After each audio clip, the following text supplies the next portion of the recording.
All right, what's going on, everybody? Appreciate everybody coming by and hanging out with us today. Show number 236, Big Matt and Diamond Dean is live, and we're on the scene. Hope everybody's having a great day. Tell you right now, buddy, we are having a good day around here. Today, we're going to break down a lot of high school stuff, region games and schedules and all kind of how that's going. Dean's working out Gills on that kind of stuff now. How's it going, Dean? Pretty good, pretty good. I'm just getting the skinny here. It's only got 7 of their games on here. But, I mean, I know the other 2 opponents they play, but I don't know where it's wedged in.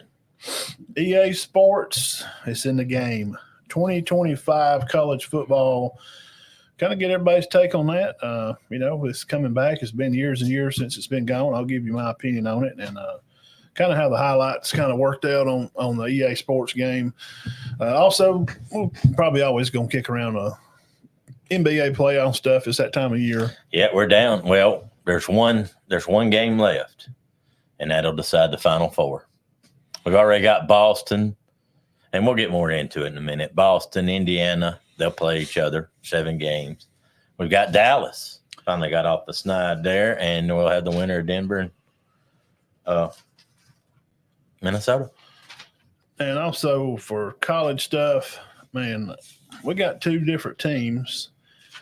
As you can see on the thumbnail, we put over some teams that are overachievers. And last year, I think we all probably – a lot of people, we kind of felt like Missouri was probably a big overachiever last year. Oh, my gosh. We didn't – I mean, who's Luther Burton? And then this Schrader kid. Now, we knew Burton was going to be a good player. We'd seen him come out. He's from that area in high school. But Schrader traded and wound up finding him an NFL home. So he's going to get him some millions of dollars. And who's going to be that team that's going to kind of overachieve this year?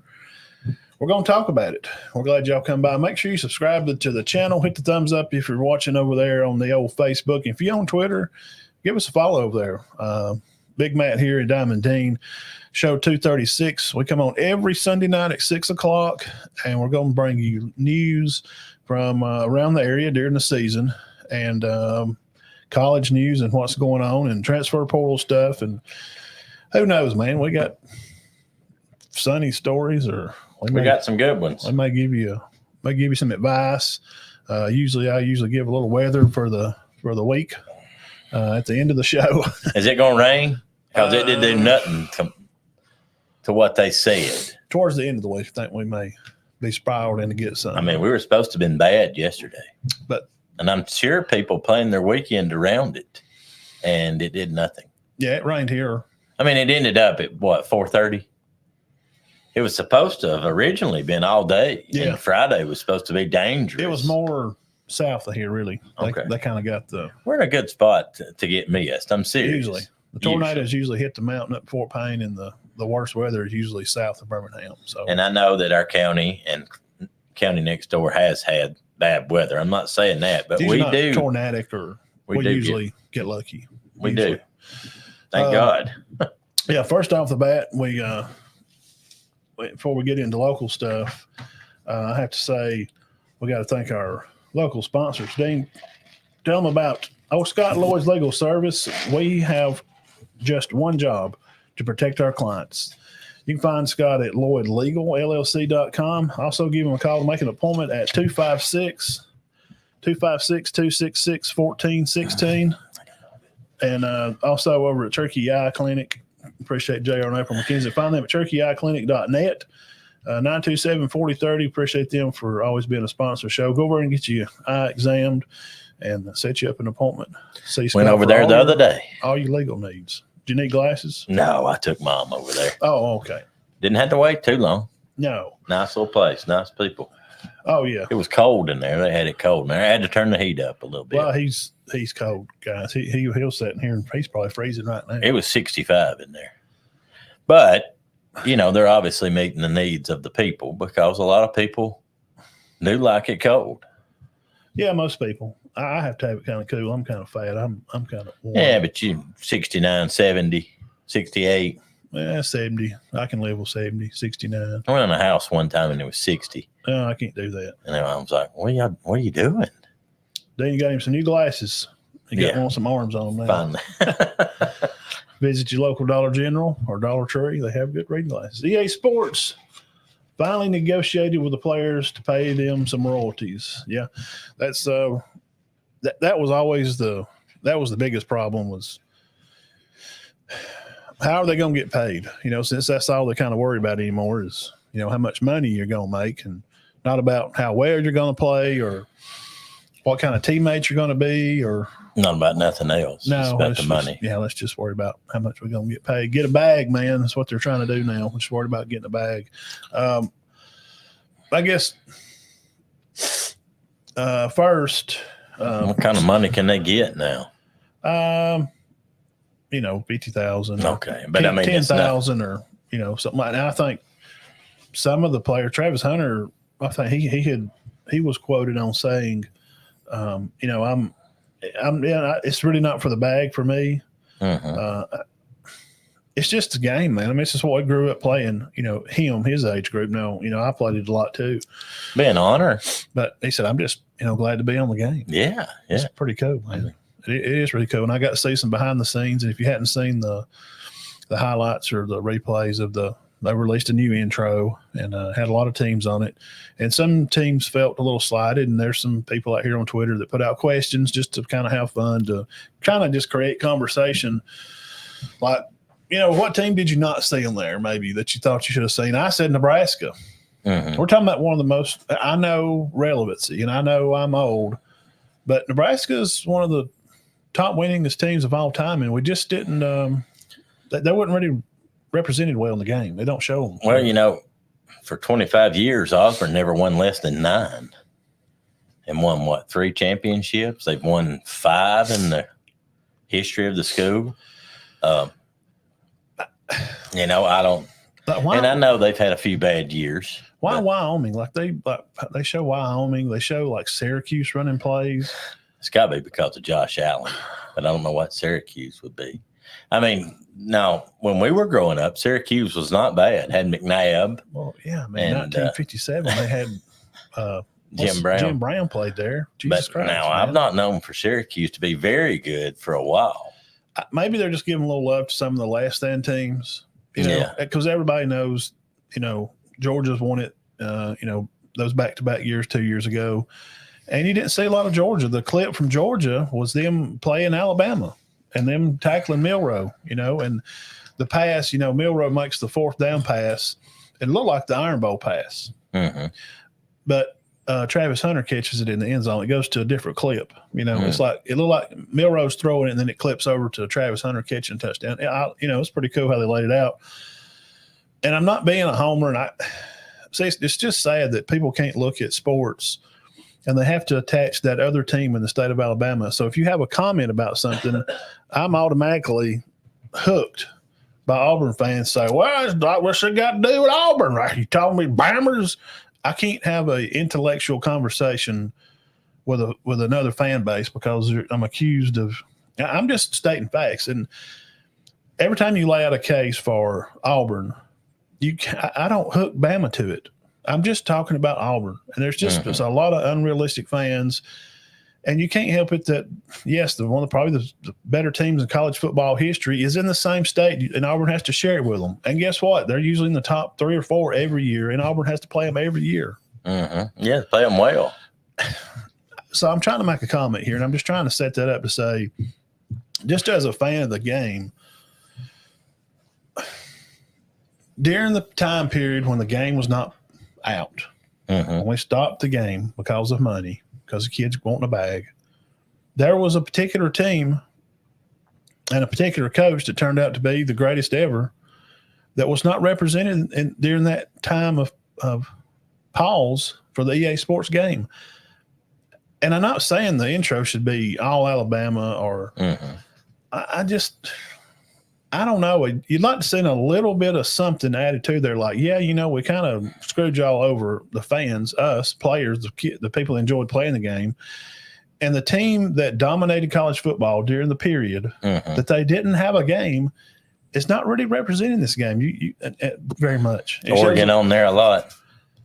Yeah, it shows them coming out of the tunnel. Got a big spill from Notre Dame. We're always going to do a big spill from Notre Dame. That's always going to happen, no matter if they're 10th or 30th. Penn State had a lot of them coming out. I mean, maybe do a walkout, at the Bama game, or maybe have them coming on the field and have a drone like thing back out and show the lights changing color, and like a field run out of Alabama, or show Big Al come out with the flag, like a few second clip. I'm just saying, if Texas would have been winning all these titles for years and years during the time the game was not out, and you put Alabama on the cover, and they didn't win anything. Yeah, kind of odd. You'd kind of be like, well, why would you not put Texas on there? If Texas was winning during the pause of the game, but you put Bama, and Bama didn't win anything. Yeah. Oh, yeah. Because they put Travis Hunter on the cover. Big-time media guy, super double-way player. I get it. And then Edwards at Michigan. They just won the national championship. I think Michigan would be fine for them to get some love of the game. I don't have a problem with that. No. And then Quinn Ewers at Texas, they ain't won nothing. They ain't won nothing in 15 years, 18, 20 years. Yeah, close to 20. Well, and not quite 20, but right to 18. I'm not going to get on the Quinn Ewers hate bus. I don't see it. If he could stay healthy through a full season, I don't know how good he may be. But he's coming to the SEC to play this year, and Texas is a big market. They have a huge group of people that watch. Yes. They are a brand. Oh, gosh, yeah. They have their own Bighorn network. That's why Nebraska left. Oh, yeah, definitely. They were PO'd because they wouldn't get the money that Texas is getting. So Nebraska said, yeah, Osborne was behind that. We're out. I mean, just keep loving on Texas and loving on Texas. Here we are winning it. We're Nebraska. Come on. To me, when I think of Big 10, Big 12 football, the first team I think of is Nebraska. I know if you're probably younger than 30, you don't. But I do. So am I excited the game's back? Absolutely. Am I going to probably have another channel of Locker Room Sports talking about the gameplay, and I'm going to play it? Probably. I'll probably set up an online thing and have people around here, kids and whoever wants to join it, and we'll get gang up on online stuff, and I'll play it. I may do that. I always liked it. I enjoy the game, but I was just, because of the time the game was not out, and the team that was dominating college football gets a belt flash of the players holding up a belt, like a wrestling belt with an A on it, and it shows Milroe bootleg out and get, throw a pass and get sacked by, a Georgia player. And, Georgia didn't get a lot of love in it, really. Yeah, you told me that. Not really. No, Georgia or Alabama? Not really. And maybe they figure that they get enough love from everybody else. Maybe that's what it is. Could be. And that's fine. I just seem like if you're going to represent a video game, you'd probably want the team that has controlled the game for the past 15, 16 years. Well, you know how things are now. They don't, they showed Clemson walking out and do the rock, they rub the rock and run down the hill and, Did they get a lot of love on there? Yes, it did their entrance, had their entrance, and like Notre Dame's entrance, win the day or whatever when they hit the wall, LSU, they got the part of the field goal over there. So that's kind of my little 2 bits on it, and we'll get on into some real sports talk. Local stuff. Well, I'm going to break down Cherokee County, Cedar Bluff, and Sandrock. I'm going to talk about their new regions, how they're going to match up, who they're going to play, and their record from last year, and about how many seniors kind of right now, because you have kids come out. You may have 3 or 4 seniors come out to spring, and then they don't play. I mean, they don't. Yeah, definitely. They may just play a spring and say, I don't really, So we're going to talk about that. We're going to get into all that. I guess first off, we'll do. Let me look at something. We'll talk about the Gville Trojans. Dave's going to do Gainesville and Spring Garden. We'll talk about their schedule and who they're playing and what region and stuff they're in, and we'll get in there and break it down. Please comment, like, and share on the page, and we always look forward to people sharing. Okay, I'm making sure on something right quick because I don't want to say it wrong. Well, okay, I was right. Just making sure. We'll start out with the Gainesville Trojans. Coach Knapp Coach Knapp entering his, I'll say fifth season there at Galesville. Galesville is they've got a different region this year. Very different. Some new faces. You still got Spring Garden. You got Valley Head. They hadn't played. They haven't played Spring Garden. No, they have not played Spring Garden. It's been a while. Ider's in there now. Man, somebody was talking about that. Who was talking about that? Maybe one of the parents. Yeah. Was talking about one of the Spring Garden parents. Like, when did y'all play Galesville last? And they had an older kid that graduated a few years ago. I think it's been 12 or 13. And he said, had to be 10 years. I think when Cloudus was there. I think maybe I don't know if Knapp's never played them that I know of. Yeah. And now I could be wrong on that, but it has not been a regular matchup since 2012 or 13. No, it's been a while. Well, their outer region games this year are Asbury, Verbena. That's a pretty good haul away, and Donahoe.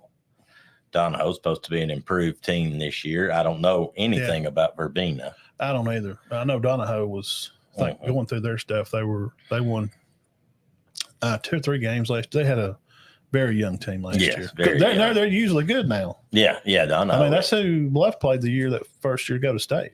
They played them late. Yes, played them late in the year. Yeah, good game. I missed that one. Yeah.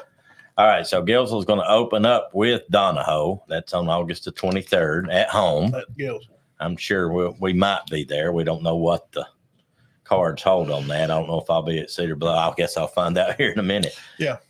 On the 30th, Galesville travels to Asbury. On the 6th of September, they travel to Valley Head. Valley Head's supposed to be very strong this year and very good.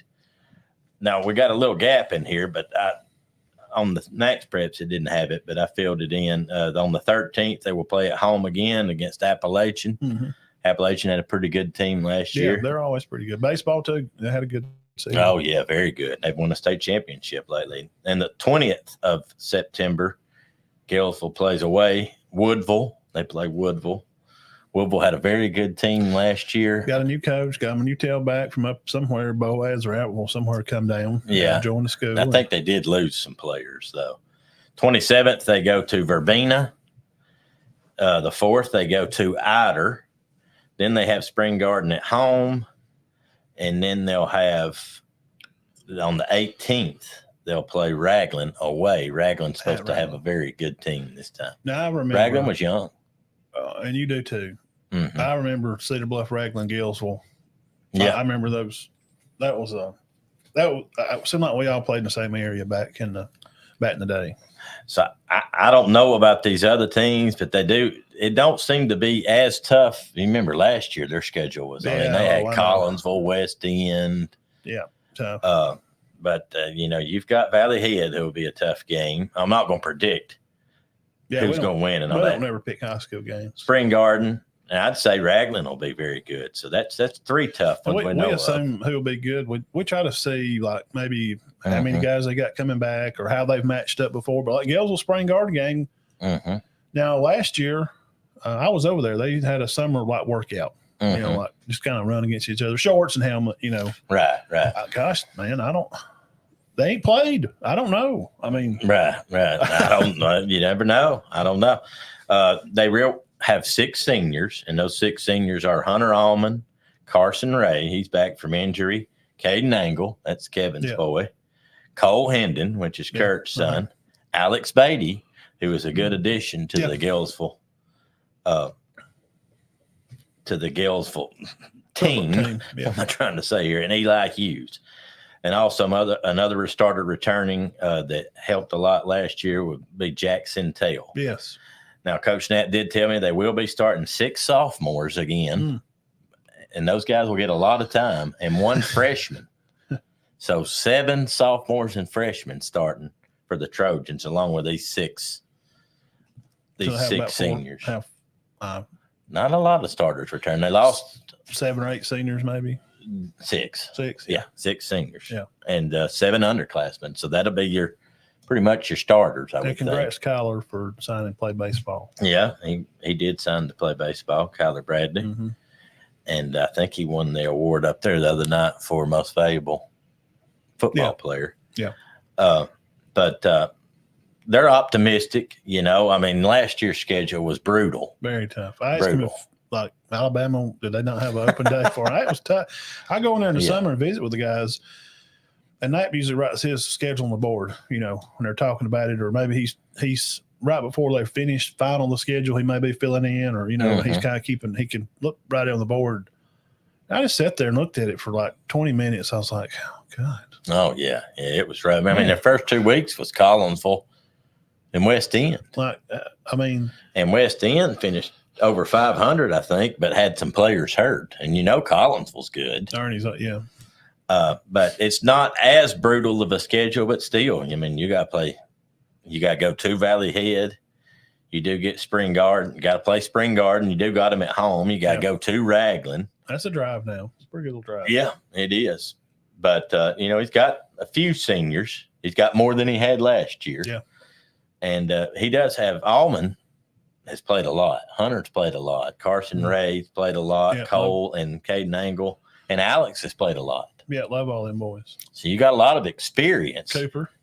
Yes. You just don't have a ton of – you still don't have a lot of depth. That's the it's the key to everything. We'll talk about college here in a little bit. These two teams we're going to talk about, we think will probably overachieve this year. So y'all make sure you hang around for that part of the show.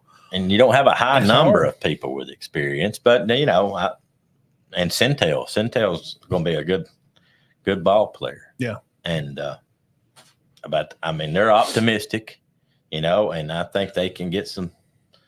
We're hoping they can have a better year. Yeah, we'll always keep you updated on the page, and make sure you follow on the Facebook page. And I'll Friday nights I'll have scores up. I usually sometimes put clips up when I'm at games.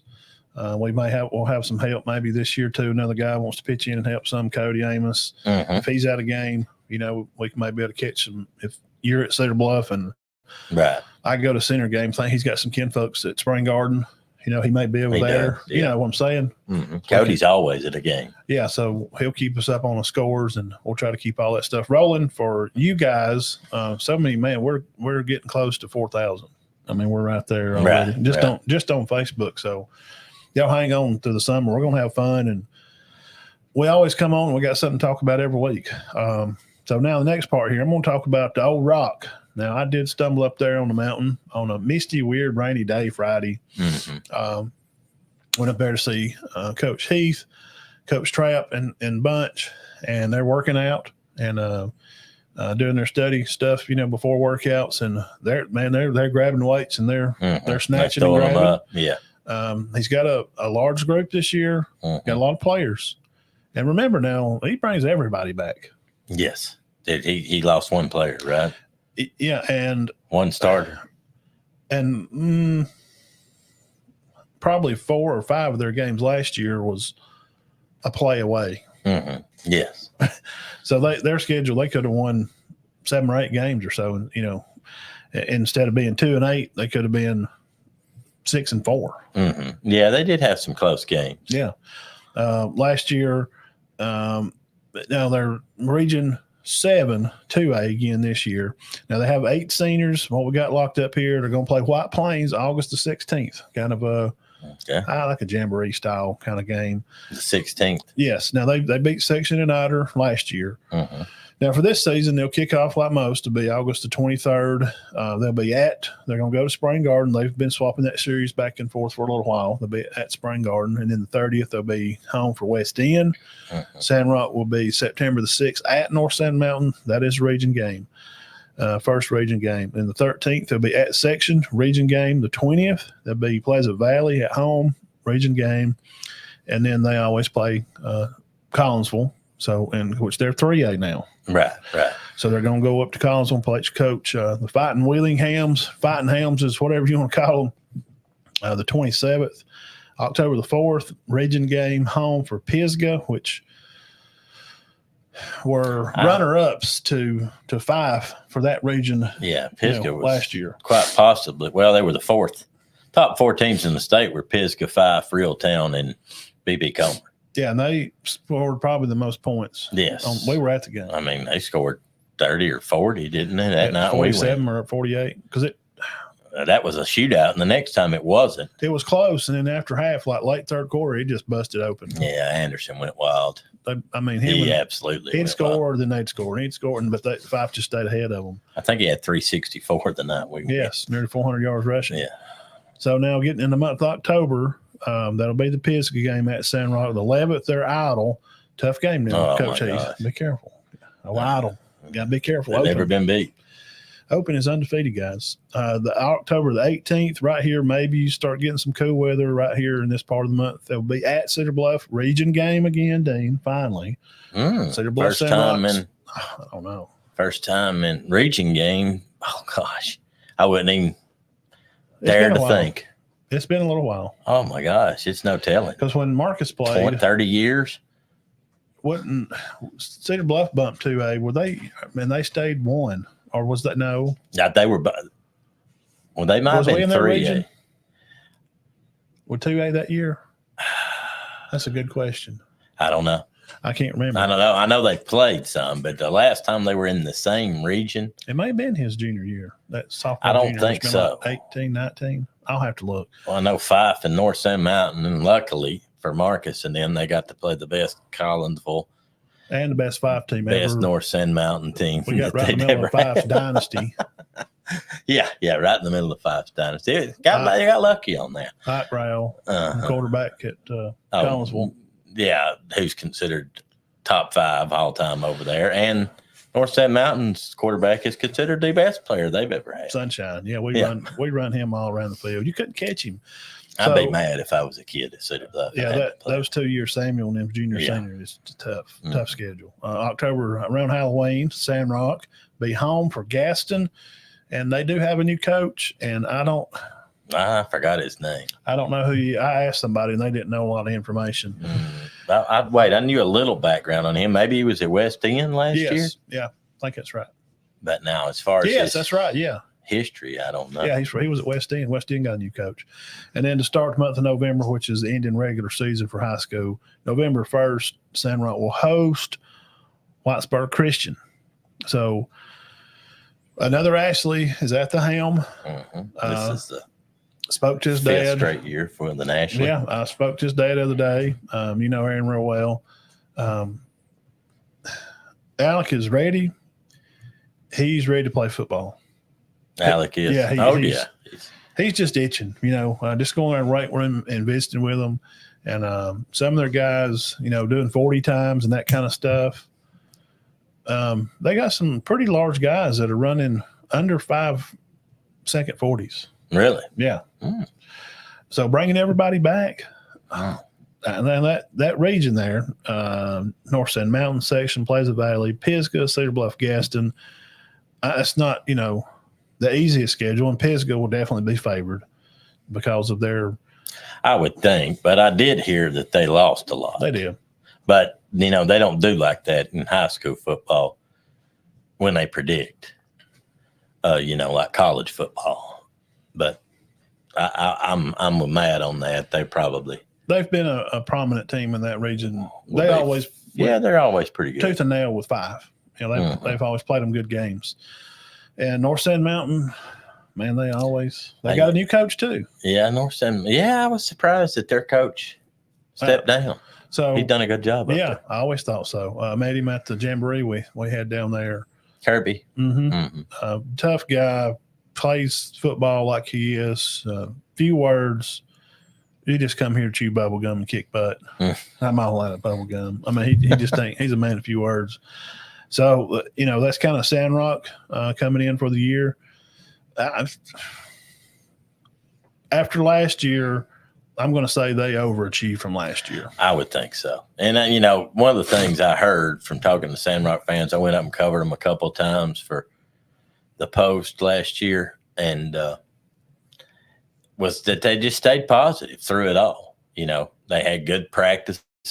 They fought hard. They enjoyed it. There wasn't a bunch of whining and complaining about I'm talking about amongst the players. And the fans didn't seem to be frustrated because they knew, hey, we're very young. Yeah. I mean, what are you going to do? What do you expect? I had somebody tell me that the practices never did go bad. When you're 1-7 or 1-6, you would think maybe they'd come out there and we won't do nothing. They said that never took place. Yeah. So that's a good thing. You may go on and do the Shout garden. out and Peanut Gallery, JB. Rebel Talk with JB. We're going to have him on during the season and talk about some teams around South Alabama. Jeremy Scott, it's always good to see you. Mason, man, I have not seen you on here in a while. You've got to come hang out, brother. I know he's got, with Chloe graduation, and I know you got 184 things going on right now. The boys, I'm sure they're playing some kind of summer basketball. Oh, yeah, they are. Some kind of something. I'll mention this. 1A, softball state, little like Skyline, took the victory. The last game they won 9-0 over. They beat Leroy. Orange Beach, last game to beat Brooks 2-1. So they win that series in Wicksburg in 2A. Beat Thorsby 10-0 on that last game. So Wicksburg, Orange Beach for 4A. And Cherokee County played both as Orange Beach and Brooks. They're obviously a really good team. That Skyline bunch, they got a good girls program, man. Oh, my gosh. And what's going on up there? I don't know. I mean, they're good in girls basketball. Back in the day, their boys basketball was tough. Yeah, and they still had some good teams, but I think their heyday was back when we were in school. But 2A, Wicksburg. I don't know a whole lot about Wicksburg. I've heard of Thorsby. We interviewed their football coach. Yeah, Thorsby. But I don't know a lot about Thorsby. I mean, small town going south 65, going. Is that where it is? Not quite to Birmingham, but it's pretty good south. Tough football team. They come up and played that jamboree. We interviewed the coach. Tough guy. Man, I just I liked him. Liked how he coached the game, how the kids handled themselves. So that's kind of that for softball and baseball. We'll have Alexandria, their boys. Yeah, they did win, and Center's girls finished sixth in the state. They finished in the top 8 in 2 sports. Mm-hmm. Their girls did. And their boys finished second in the state in football. 2 years in a row, yeah. Yeah, so good. It's not a slouch. I mean, it's not. No, you got 3 of your sports teams finishing in the top 8 in 4A. Yeah, and track. Hey, how did they Johnson? Johnson and Johnson. Yes, he signed, and she's going to sign. She signed too, and I know he's going. He told me where he was going. I talked to him about a week or so ago. So if you got a good track team, it usually prevails over to your football team for the guys. Yeah, usually does. So, and they're going to lose all them 6 senior girls, and so it's going to be a real tough walk in the park when you lose that many girls on a softball team. Yeah, well, you win, but you want what they go 33-5. I mean, that's a good 34-6, something a great record. Yeah. So that's kind of softball, and Westbrook Christian too. They finished good. They had a good season too. Their baseball's always got a good baseball. Won it here. Program. What 2 or 3 years ago? Won it. Mm-hmm. Their best pitcher went out, and they still won it. Yeah, Etowah's been running the county in baseball. Yeah, because they had won it last year. Well, Matt, we'll move. I'll go on to my other team that I'm covering, Spring Garden. Spring Garden Panthers went Ragsdales 8-3 last year. And as far as players, they've got 9 seniors, but I'm going to name some of them to you that are coming back, and it's pretty good. First of all, running back Connor Bates. Mm-hmm. He had a 1,200 yard. He's rushed for 2,000 yards in his career. Yeah, he was our first player of the week last year. Yeah. John Welsh, who made honorable mention All-State, he's got over 1,000 career yards, and if you count the catches and returns and everything, he's had a nice career over there. Mm-hmm. Clayton Sadler will also be running the ball some. Quarterback Noah Barber, who we saw improve a lot last year. Yeah, he's learning and growing. Yeah, he's back again. And Big Jake, Jacob Welsh, lineman, great lineman. He's their main lineman. They even played in the backfield some and blocked. Oh gosh, yeah, and that obviously he's good on offense, but man, he's a terror on defense. Yeah, he's hard to block. He's long, tall. But of course, they're in there with Galesville, Valley Head, but they come out Sand Rock at home on the 23rd. Then they go to Pleasant Valley, go to Raglan. That's always a good matchup. Yeah, we went 2 years ago? Good game. Play at home versus Woodville. Go to Valley Head. Now, guys, mark that down. The 9th, the 20th. Spring Garden at Valley Head. It won't get much better than that. At Spring Garden? No, it's at Valley Head on the 20th.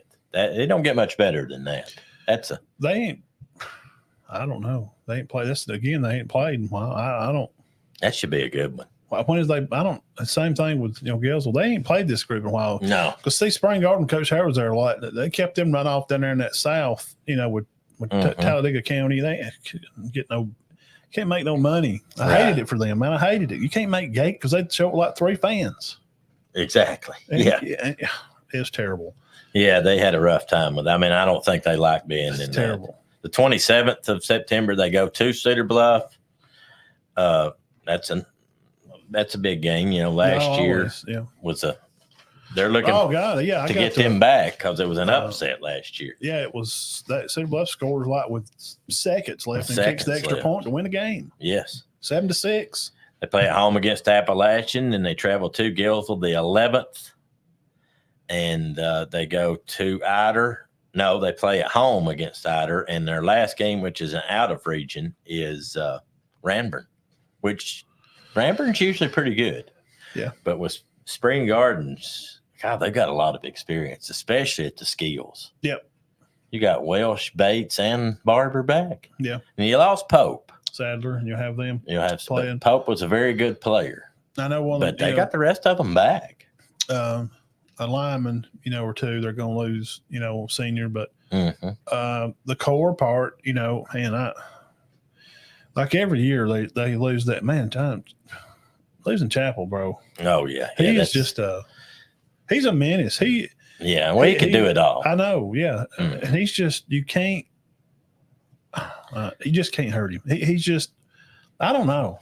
And if you just meet him and just talk to him, he's just a normal, 6 foot tall kid, but you could just beat him to death and put him up on the fence, and he's gonna get up and keep fighting. And I know that with his dad and his brother with Chaz and how they've played, I know they're leaving that behind, yes. Teaching that toughness, because that's always been a big part from when we first started the show, from Riley and Luke and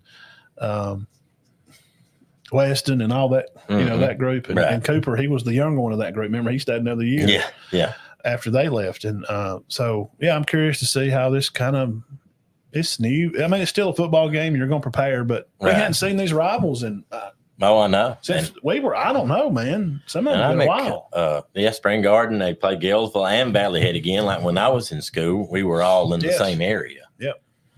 And Area 13. Spring Garden actually discontinued football there for a couple of years. God, they come a long way since then. Yeah, Coach Howard did a 180. The Ivy boys kind of started some of those trends there.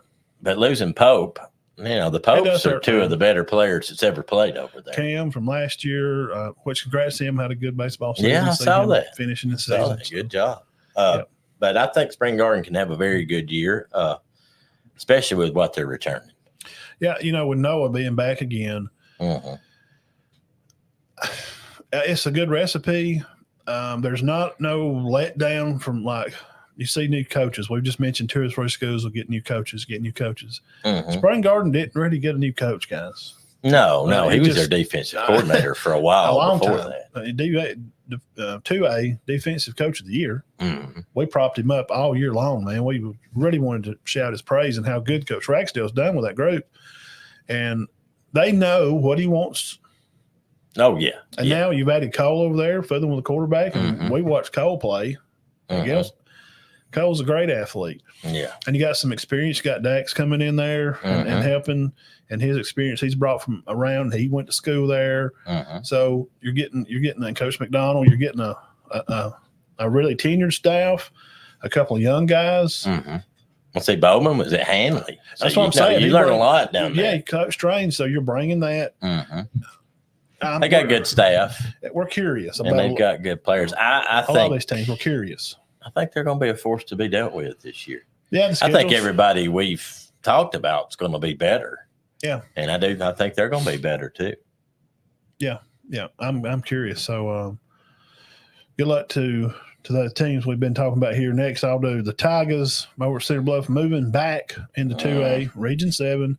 5-6 last year, finished up a round 1 playoff appearance. Took an L down there at Wadley. Me and Marcus went. He wanted to go. And I said, I will go with you. And after you turn off the main road and drive about 30 minutes through I the didn't think we were sticks, ever going to get there. 1-lane bridge, it's terrible. Mm-hmm. Yeah, it's Wadley's definitely off the It's beaten a path. bad drive. Mhm. It's just a bad drive. I'm not talking about the school. No, I'm talking it's good the school. roads. The county needs to, dude, it's 1-lane bridges over there. I mean, you like dodging possums and turtles and potholes. I mean, I just remember it taking a long time to get there. the straight shot through with Dowie and you get down there, but then that ride on that county road, it is a drive. See, we went down there. Of course, that's where the big game took place. And Yes, we was there. 16 that or year. 15. Josh 15. throwed the, I nearly said Moten. I bet Moten's opponents felt like he played there 15 years. So Moten back again? That kind of ended their season, and Coach Crane, his first year, and that makes so many consecutive years Cedar Bluffs made the playoffs. Mm-hmm. But he's looking to build off of that from last year. 5-6, wound up with a fairly decent record, but they got a little blood in their eye.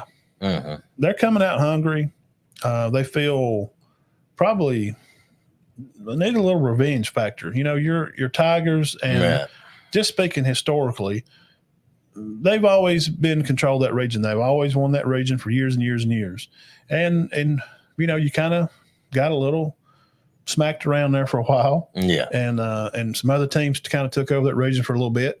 So the boys feel like, you know, it's just time to put up the work and not talk about it, and just to go out there and get it done. So they're excited about this opportunity. Looks like they're going to have about 12 seniors as of now. So 12, that's a good number of seniors. It is for a 2A school. You need, I like 15 to 18. Yeah. For 2A. Yes. I keep thinking they're 1A. I was thinking to say 12 and 1A. That's great. So this season will be at Valley Head to start off the season, and Coach Hammond's he's going to put together a good squad. Oh yeah, they got good backs. Aaron, we love talking to him. He's on here.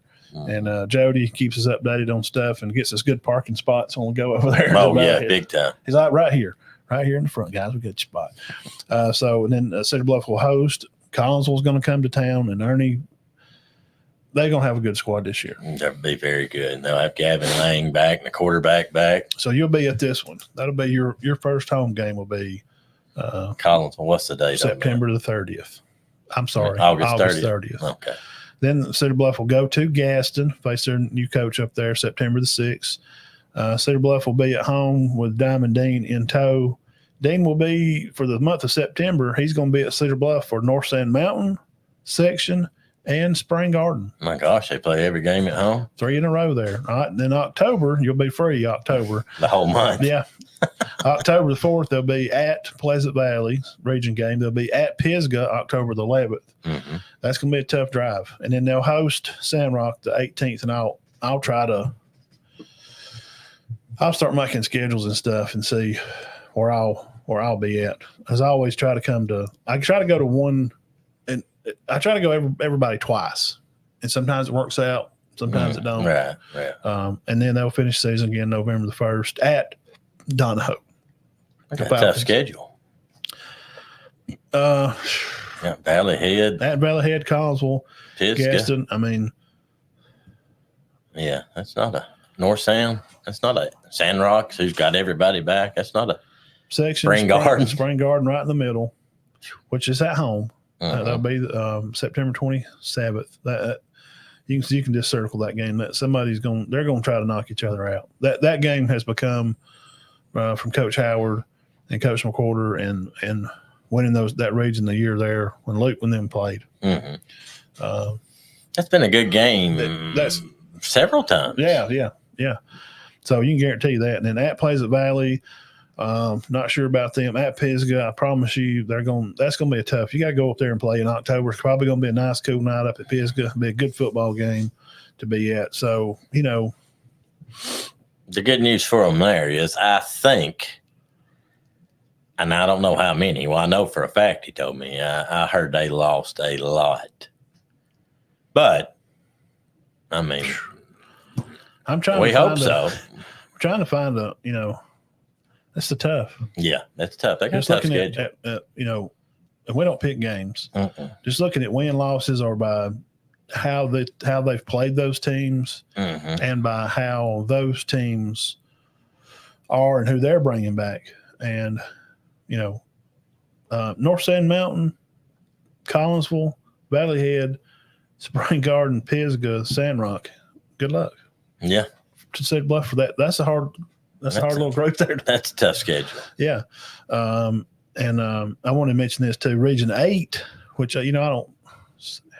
I mean, I'm not trying to be the Debbie Downer, but that just looks like on paper a It's tough tough. schedule. Yeah. I mean, see, Region 7 and 8. So let's see, 5 and 6. 6 plays 8 and 5 plays 7. Usually this is how it goes. But a Region 8, I just noticed this when I was looking at the realignment. Bell Green, Dean, I told you about that. Yeah. They're a new team. So I go to ahs.org. If you love high school football in Alabama, Yes, that's great.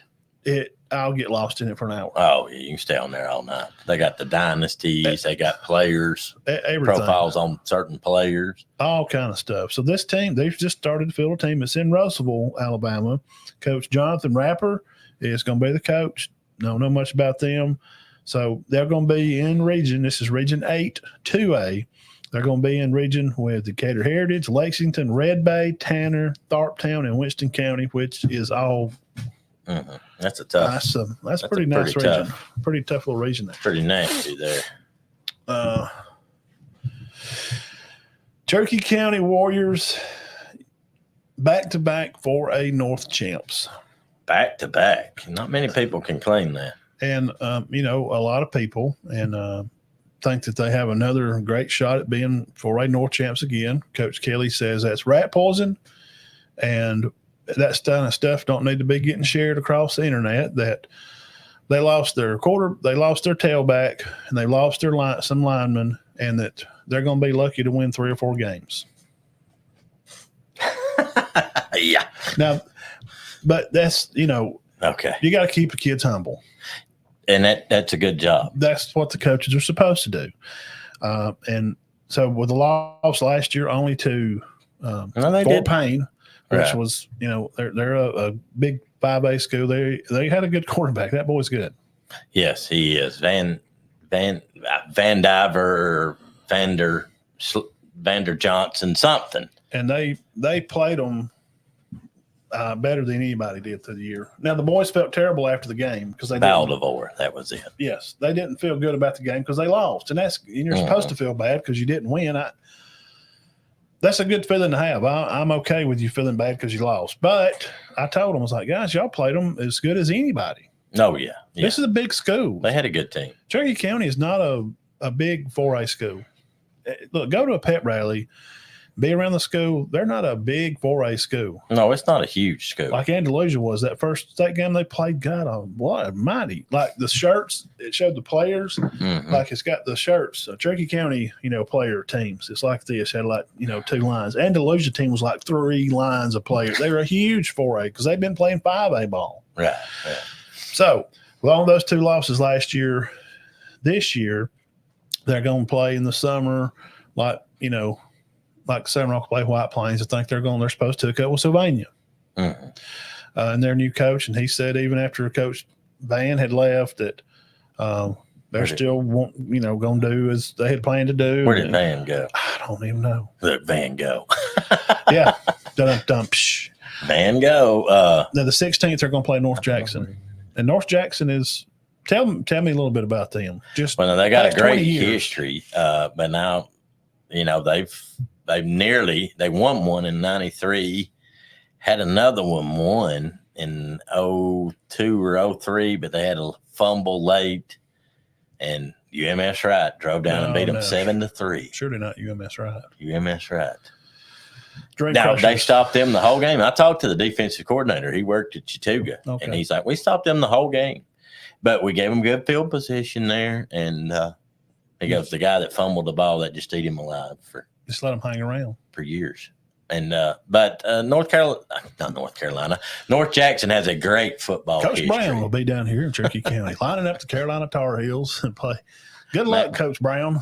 No, Kelly's making it harder on the boys. We're getting them ready to win it all. If they can score on Carolina, So they're going to have North Jackson the 16th out here, and then they'll host this year. It's been a rival for years and years, and Cherokee County's been on this rival. They have Piedmont Bill Dogs coming over, who I think will be they're going to be improved. good. Yeah, we're going to see a better team over there. Mm-hmm. Coach Miller's been there a little bit now. He's going to get things rolling with how he's got things in the new class and players that they have coming back. And we'll talk about their region in a minute. Okay. They're going to go to Arab now. Cherokee County will to end out the month of August at Arab.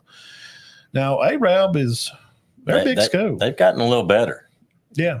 They've gotten a little better, but they did have a coaching change. They will have a coaching change. So anytime you got a new coach coming in, it's not automatic you're just going to be successful. No. A lot of times it's success is not having a new No, definitely not. Getting a new coach. We're going 10-0.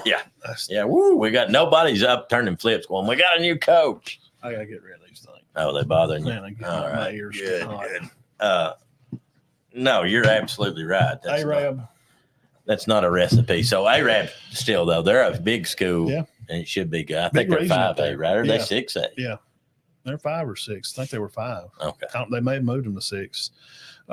September 6th, this has become a game the past 4 or 5 years are going to be at September 6th at Aniana.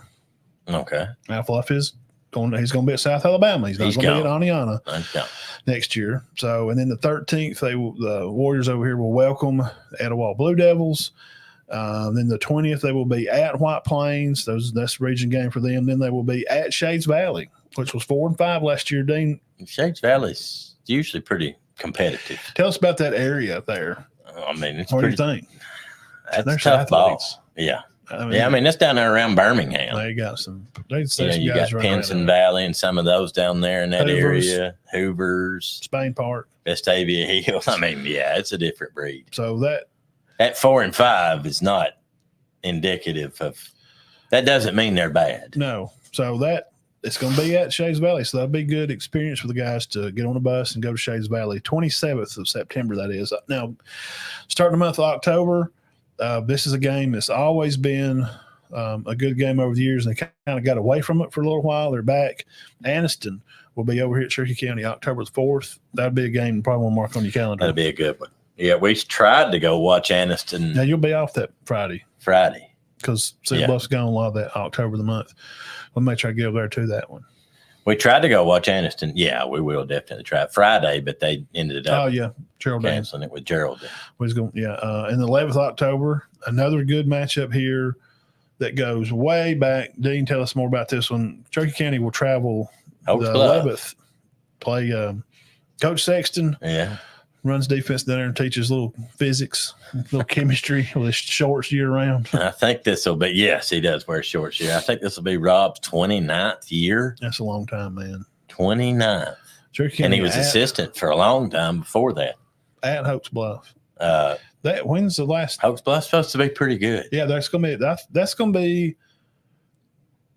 Because they've got that younger bunch. You know, they did all right last year. Yeah, I think they finished 5-6 or 6-5. they wound up winning played better late. Remember, Yes. they kind of come on late. They're kind of figuring themselves out. So that's not one just to go, well, that's just, let's just mark that's a win. No, that's not just a win. That's going to be a good game. And being at Oaks Bluff, Not with all they've got coming back. they're going to be ready to welcome the Yeah. 4A North champs. Mm-hmm. Yes. A big Yeah, game. they always tough down there. 2 more games. They'll finish at home. Alexandria is another old rival that's been renewed some. Coach Ginn, I promise you, he's going to have They'll have a lot they're in coming the back middle. too. because they're in the middle. Mm-hmm. They lost a big class year before last, but he's a good coach. Yeah. His dad was a good coach. So hey, He's got a lot coming back. But that was the remnants that was the after effects of losing so many players. Yeah. And it so happens high school or college too. Yeah. It happens all the time. So this will be a good Warrior fans that are watching. This will be a great opportunity to tell you October 18th for sure, and September 13th. You have Etowah at home, and October 4th. Those are you're going to be at all your home games, but those are 3 large home games that are old rivalries that people know about from around here. Etowah, Anniston, Alexandria. Mm-hmm. You want to be loud. you want to come out there and support your team, and that's going to be really big. And they'll end with Asheville. I seen Coach Monroe. Where did he end up? He's assisted at? Gosh darn it! I even congratulated him. Where did he was assisted at? Where did he go? Shay Monroe, ain't that his name? Yes. Man, I shared it on the page. That's not a walk in the park schedule right there. That's a tough schedule. 4A Region 6. That is now a cross region, and we're going to be stupid. And playoffs. Region 8 is DAR. Mm-hmm. It's who they would match up with. And Coach Kelly said they're not going to win enough games to probably make the playoffs. I mean, I can see where Kelly would. That's not an easy schedule. It's That's tough. not an easy schedule. Their region, they're favored. They're going to be favored in a lot of these games in their region. But I think they'll be better than he's saying. Okay, go ahead. He's got to keep them. Yeah. You're terrible. Yeah. You're all garbage. But cross region, Dean, DAR, Madison Academy, Madison County, Powerhouse, New Hope, North Jackson. See, there's that lockup, the cross region. Plainview, Randolph, St. Paul Catholic, and then that Westminster team. So that's that Madison Academy. Oh gosh. And I mean, they just usually have a good. And I don't know about St. Paul Catholic, but it's a private school. I'm sure they're going to they won 3A there a couple times. I know they won it one year. They might have won it again last year. So it's a winnable region, and then the cross region stuff, we're talking about. So that that's Cherokee County. I think Cherokee County will be all right. Yeah, I mean, I do think they'll be good. I mean, you lost the star in Cornejo, sure, but you've still got a lot of stars out there. You got Diamond back. You've got the other running back. You've got Tristan Brown, Keyshawn. Yeah, Woods and Thomas. Yes. And there's a little Woods boy, a quarterback that's some kinfolks to Billy. I'll say a young quarterback. And a Griffin quarterback that's really going to be good. And Tittle's back. Yes. So Josh Griffin's boy. You're replacing your guards. Now your tackles. You lost Jack Amos. Oh wait, that was 2 years ago. Landon and Ransom's back. Yeah. Yeah. I'd say that's a big. Yeah. Now you're going to have new guards, but defensively, Caleb Harbor's still there. Yeah. And he's strong as a moose. And Brown. Maybe two mooses. You got Trip Davis back. You've got is Turner back? No. Turner's gone. Okay. He had about 7 or 8. But Ben's still there. Oh, yeah. Ben Frampton. He was our player of the week, man. He had 3 catches for 100 yards on 3 catches. Yeah. Yeah. He had a good year. And the Mosley boy. Who's going to be a force. And Chestnut's back. Yeah. So there's another receiver. I just named like 3 receivers and a quarterback's back. Start on defense too. Yeah. So your quarterback's back, and a good backup quarterbacks for the next year and the next year, and tailbacks for this year and next year. Is Alex Johnson gone?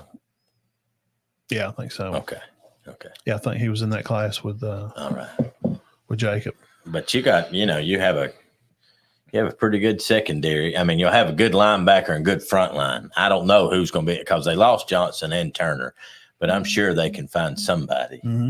Of course, that Trip Davis is back, and is Cooper Rogers back? No, he's not back. Okay. Yeah, I loved him, man. He got hurt. Tough little bug, man. Yeah. Well, he just wanted to play. He just wanted to mash people. But their linebacker, I mean, Tristan, you got Diamond in them back. Near 200 tackles. Yeah. Tristan's got close to 400 tackles in his career. I know he's got over 300. I know. Yeah. So that's kind of around here in our county, and I also want to mention these guys out of county regions and how tough they'll be. And I'll give you some of these teams, and we'll kick this idea around, and then we'll move on to some college stuff. 3A, Region 6, Glencoe, J.B. Pennington, Locust Fort, Ohatchee, Sachs, Walter Wellborn, Weaver, Westbrook, and Piedmont. Good luck. It's a tough one, isn't it? bro. I Name mean, those first two again. Glencoe and JB Pennington. Locust Fort is They were great. very good last year. Yeah. Ohatchee, they're always going to have a good football team. Yeah. Sachs, they're a big school, man. We're talking about them playing 3A again. Walter Welborn, they got a tailback. Some I kid think just, Walter Welburn's coming on. They'll be better this year. Very good. Tailback. Remember that. He's got a tailback there. It's going to be crazy good. And Coach Smith at Westbrook, he's putting things together. Yeah, you got to watch him. So, I don't, gosh, who you want to – Yeah. You want to pick out of that region? I mean, that's a tough region. I don't know. I don't know what Piedmont's. Coach Miller's got, they got the receiver back Piedmont's got coming back. Quarterback will be back. I don't know what's back for Locust Fort, but I'd say going in, they'll probably rank them as predict them as the favorite. What's up, Jeff?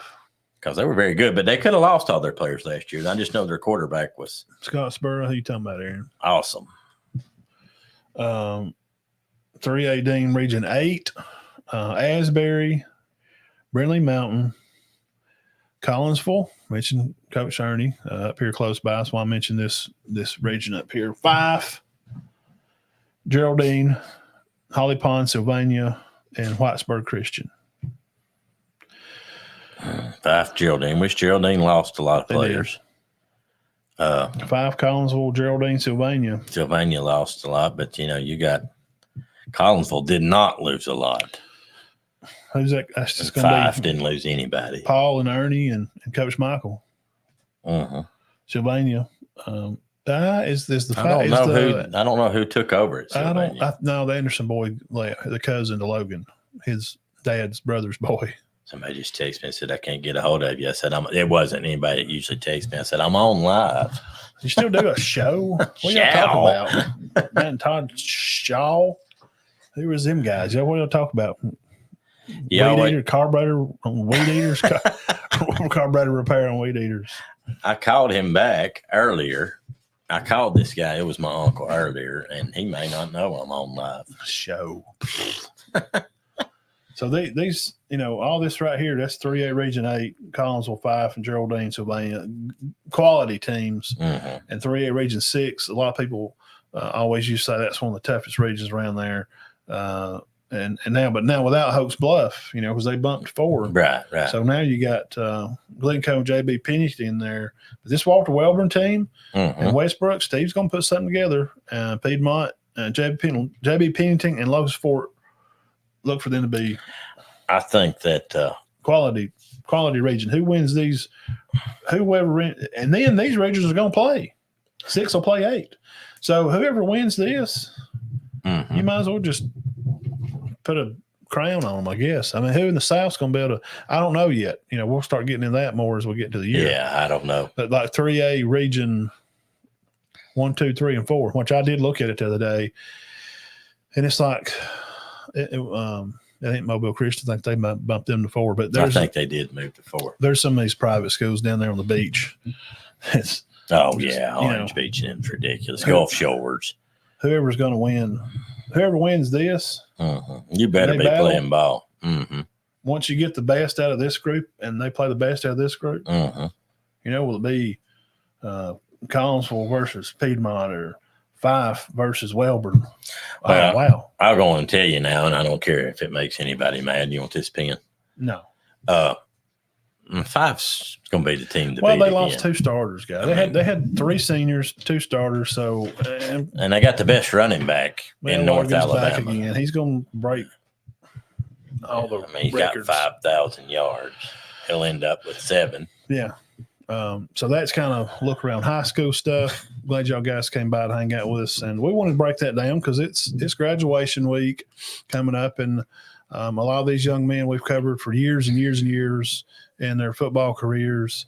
They're moving on, and some of them's going on to play at the next level. Congratulations to all those young men from all around the county that's signed to go play other sports, or if not, we still love you. If you, taking a job, working wherever and whatever it is, you're being a contributing factor to the good old USA and paying them taxes and Paying that FICA people. Who did Marcus said, Daddy, who is FICA? What am I paying them $3 a week for? Who's these clowns? 3 clowns, clown show.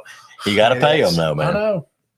So we love all you guys and girls from sports, and Caitlin's signing Wednesday.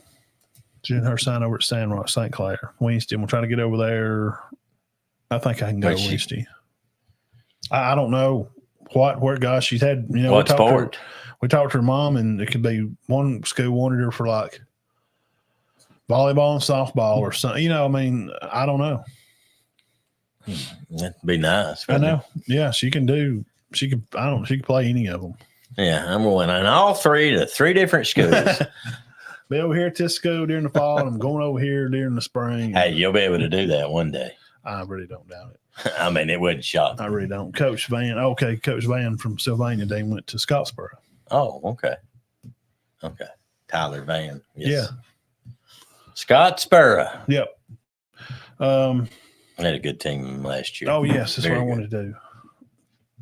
Transfer portal news. I always like to hit this. Go over on my Twitter page. So just follow me at BIGGMATT77. Right now, as of this week, Dean, as of earlier today, breaking elite 2026 cornerback Dorian Barney has committed to Alabama. He tells them here over at Hayes Fawcett. Follow them also. 6'1", 175-pound cornerback out of Swanee, Georgia. Chose Crimson Tide over Ohio State, Florida State, and USC. Quote, I want to be the best, so I'm going to go play for the best. Yeah, I understand that. He wants to go play for them. Another former Miami of Ohio running back. You remember him? The Amos kid, Rashad Amos. He flipped transfer commitment from Colorado. He's going to play with Fighting Kiffins. Rushed for over 1,000 yards at Colorado last year, 2023. He'll have 2 more years of eligibility. What's his last name? Amos. Oh, yes. He will be running the ball at Ole Miss. Ole Miss. And Ole Miss is loaded. Prayers for Brian Beatty, Auburn running back, young man. He got shot in the head. Is he okay? I don't know. I hadn't heard nothing else. I just pray for the young man, Auburn tailback. Wow. Young guy, good-looking man. He's a good-looking tailback. Too much there. shooting going on. Yes, he is. Man, too much shooting. They just drive by and shoot now. I'm just kind of about disgusted with all that. Yeah.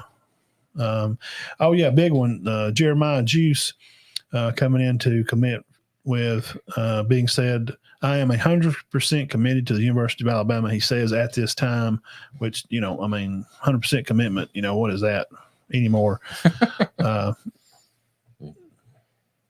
Jerome Juice Gordon plays at Jackson at the Aggies, 4A South powerhouse team. Oh, yeah, definite powerhouse. Picked to win. They were picked to play in state last year, but Booker T. Washington said, hold my water bottle and watch this. So this young man, Juice, he's an athlete. He's one of those kind of guys that's, the over 6 foot mark. He can be a receiver. He could be a corner. He could be a Travis Hunter kind of kid. As of right now, he's committed to Alabama. Also flipping through some news here, go through these. Jerome and let's see. First 26 commits. There was something else on there on Twitter I shared the other day. There's a lot of Jerome news. Jerome Gordon. A lot of news about him. Oh, Dabo Sweeney. Most of the guys in the portal aren't good enough, Dean, to play for us. Oh. That's just the reality. What do you think about that, Dabo Sweeney? I don't think that's a very bright comment. I wonder if he really made that.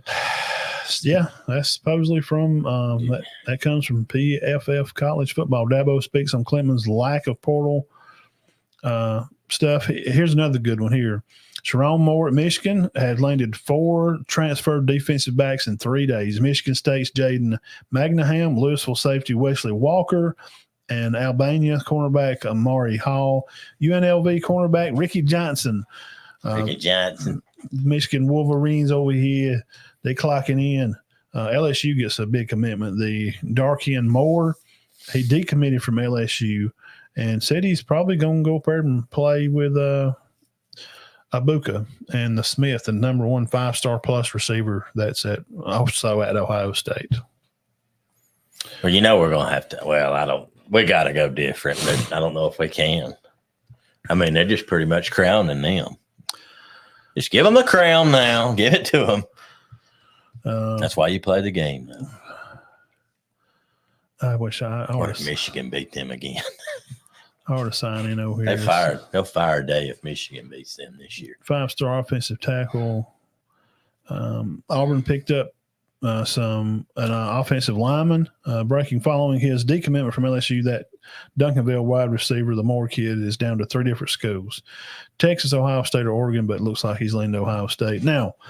Greg McElroy, Dean, has given Brian Kelly a 50% chance to win a national championship at LSU. What do you think? Well, I like Nussmeier, and I think he's good. But, I mean, he lost his receivers. Nussmeier has some experience, but I don't know. But Greg McElroy knows what he's talking about. He is good. I don't see that, though. South Carolina, I don't either. South Carolina loses a defensive back to Ohio State. They don't need to lose anybody. Why is everybody going to Ohio State? I saw where Bama gained another DB. Yes. That's nice. They've gotten 3 now. Get some depth in there. This is home field records for the last 5 seasons from 2018 to 2023. Your home field record for Georgia Dogs is 28-1. Who beat them? 28-1 in the last 5 years. seasons. It had to be Alabama. I mean, nobody else. I don't think they played them up there, did they? Yeah, they did. They did one day. Yes, they did. They've been 28-19. Mm-hmm. Bama's 31-2. Oklahoma's 20. Yes, Oklahoma's an SEC, people. I know it's going to take some getting used to. Oklahoma's 26-3 at home over the past 5 seasons. LSU 27-5, Florida 24-6, so on and so forth. Texas 23-7. On the bottom portions over here, Auburn 22-12, Mississippi State 20-14, South Carolina 19-14, and Arkansas 17-16, and Vanderbilt 8-23. So let me look at this right quick. That's pretty much saying that that's 11 teams there that I'm going to get the cutoff there, and nothing against Auburn, but 22-12. That means, but 24-11 is pretty strong. That's 70%. That's 11 teams you pretty much don't want to play at home. You don't want to play at their home. Yeah, 24-11 Tennessee. Missouri's 25-9. Wow. Kiffin's been pretty much 25-8 while he's been there. Yeah. I mean, and even A&M 25-7. What about Florida at 24-6? 24-6 at home. Let me put a question on you. This come out. It's a swamp, the toughest place to play because Florida's not even been great the last 3 years. It's on the list. Let me ask you something here. This come by on 3 Sports, guys. Y'all go over there and follow me on Twitter and follow on 3. They're good. They got a big crew. I really like a lot of their stuff they put out, but I disagree with some of their stuff, and that's okay. It's kind of silly, and this will break us into our college football stuff. 2 questions. What if Florida wins the state of Florida? Can they beat Miami opening week 1 and then go on to Tallahassee and beat Florida State? I don't think so this year. What if it happened? What would that mean for them? That would definitely put them at winning 8 games, I would think. I don't think they. I mean, I don't think it'd get them in the playoff. What if they did, though? That would save Billy's job. Oh, yes, definitely. 110%. He can go 8-4. He needs to go 8-4. Wow. But now we talked about it this week. They said, without a doubt, 100%, not just me and Matt. I told him, I said, man, we were right. Which I don't think we claimed that on the show. We just talked about how bad it was. Florida has the worst schedule in the country, the hardest schedule in the country. And I don't even know. There's one other team that's got a real Arkansas. Bad. Yeah. Over the last several years, they put up a graphic. I was watching. Crud. It's an Auburn. That the Lane. He's a Lane young guy. He's a little younger than me, I think. Maybe Up Tempo podcast, and they have they all have they do different teams. And this group of guys, I watch them. They do Auburn, and that's all they do is cover Auburn. I watch them. I mean, I'm a fan of college football. I know it's a surprise. Do you think that because I cheer for Alabama, I cannot keep up with college football, and I'm just an idiot. I'm just a bammer. I don't know. I can't talk about Auburn or Georgia, which is stupid.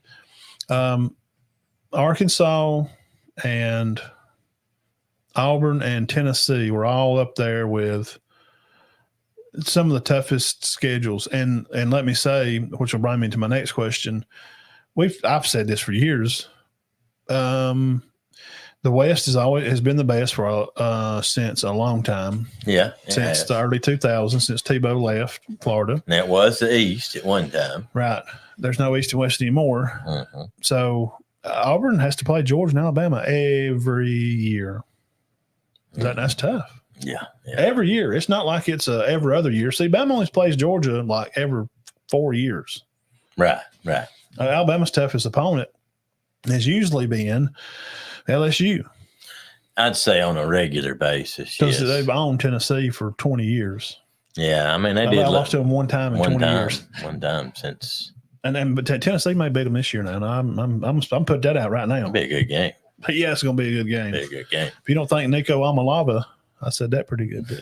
Yeah, that's a tough name. I ain't even tried it. I just call him Nico. Nico is going to put on a show down there. So Auburn has a tough schedule.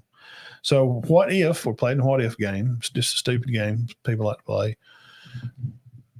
Iron Bowl's in Tuscaloosa. I don't think Nick Saban's the head coach there anymore. Mm-hmm. What if Auburn beats Bama at Tuscaloosa this year? It could happen, but I like Auburn's chances of winning there more than at Tuscaloosa. Yeah, I don't know about winning at Tuscaloosa. Now Auburn's a tough place to play. Very Alabama tough. has struggled there. Yeah.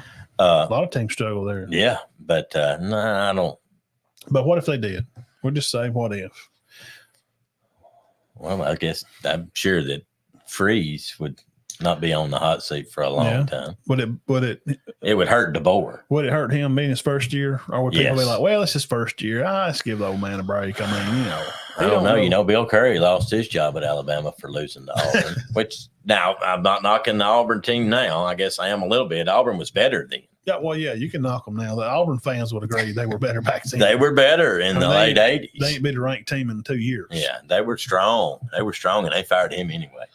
And Alabama wasn't as strong as they are now. A little bit of role reversed, kind of. And I've always heard that's why.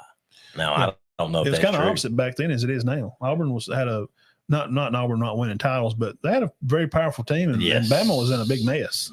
They were. It was a good rivalry back in the 80s. Auburn was steadily winning 8 games, But they always usually played at Birmingham. Yeah. Neutral side. Yes, Auburn was always winning 8 back then. Yeah, always. You could count on them winning 8 or 9 games. I did a good job there, and so did Bowden, and so did Tuberville. Yeah. And obviously, Chiswick and Malzahn did. Chiz did. He won a title for them. And I don't know if that they give Harrison much of a chance. No, he's not. He didn't fit in, man. And that's what I'm worried about. I'm not sure if DeBoer is ready for when he sees their first SEC game against Georgia. He ain't seen SEC D-backs, and when he starts calling these plays out there. Oh, I thought it was later than that. I'm sorry. Yeah, he can't help check his phone. He's going to check it at least 80 times a show. He can't help it. But that's going to give DeBoer what I'm saying is there's people against him. We're not. I think it's a good hire.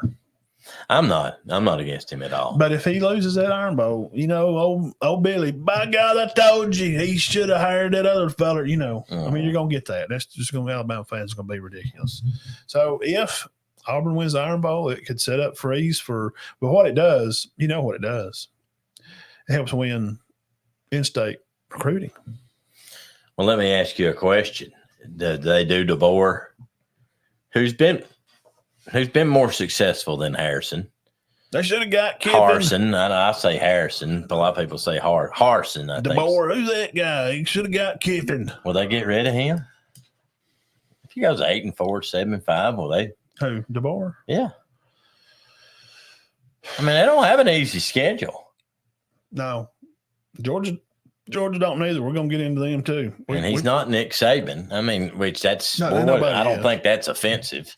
How dare you say I'm not Nixon? Well, you're not. What are you, Dean? Well, I just said you wasn't. People don't even realize what they get offended at sometimes. It's like we're not getting into LeBron James, but they get mad when we say he's not the greatest. Well, I didn't say he's not We didn't good. say he wasn't any good. Oh, he's great.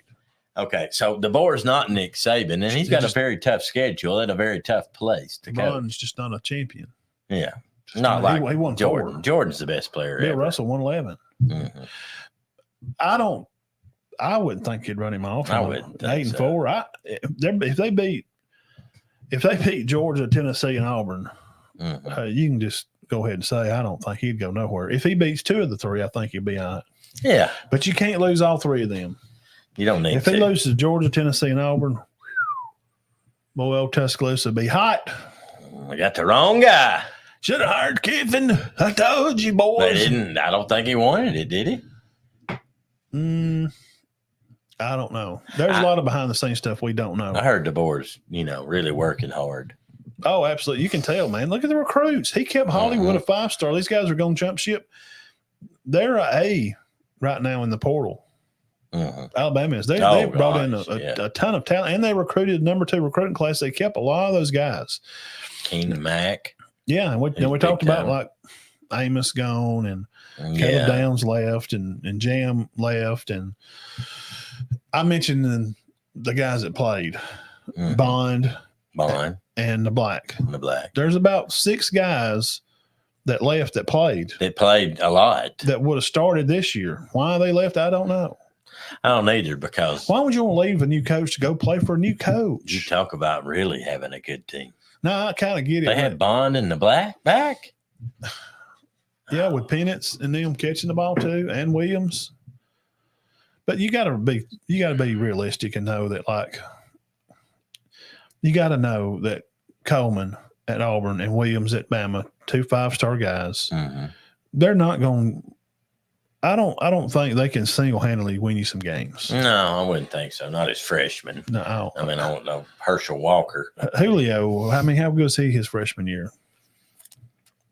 He did good. He had a good year. Yeah, he's probably one of the most dominant receivers ever as a freshman. But then the next year they won. But I don't know that he single-handedly.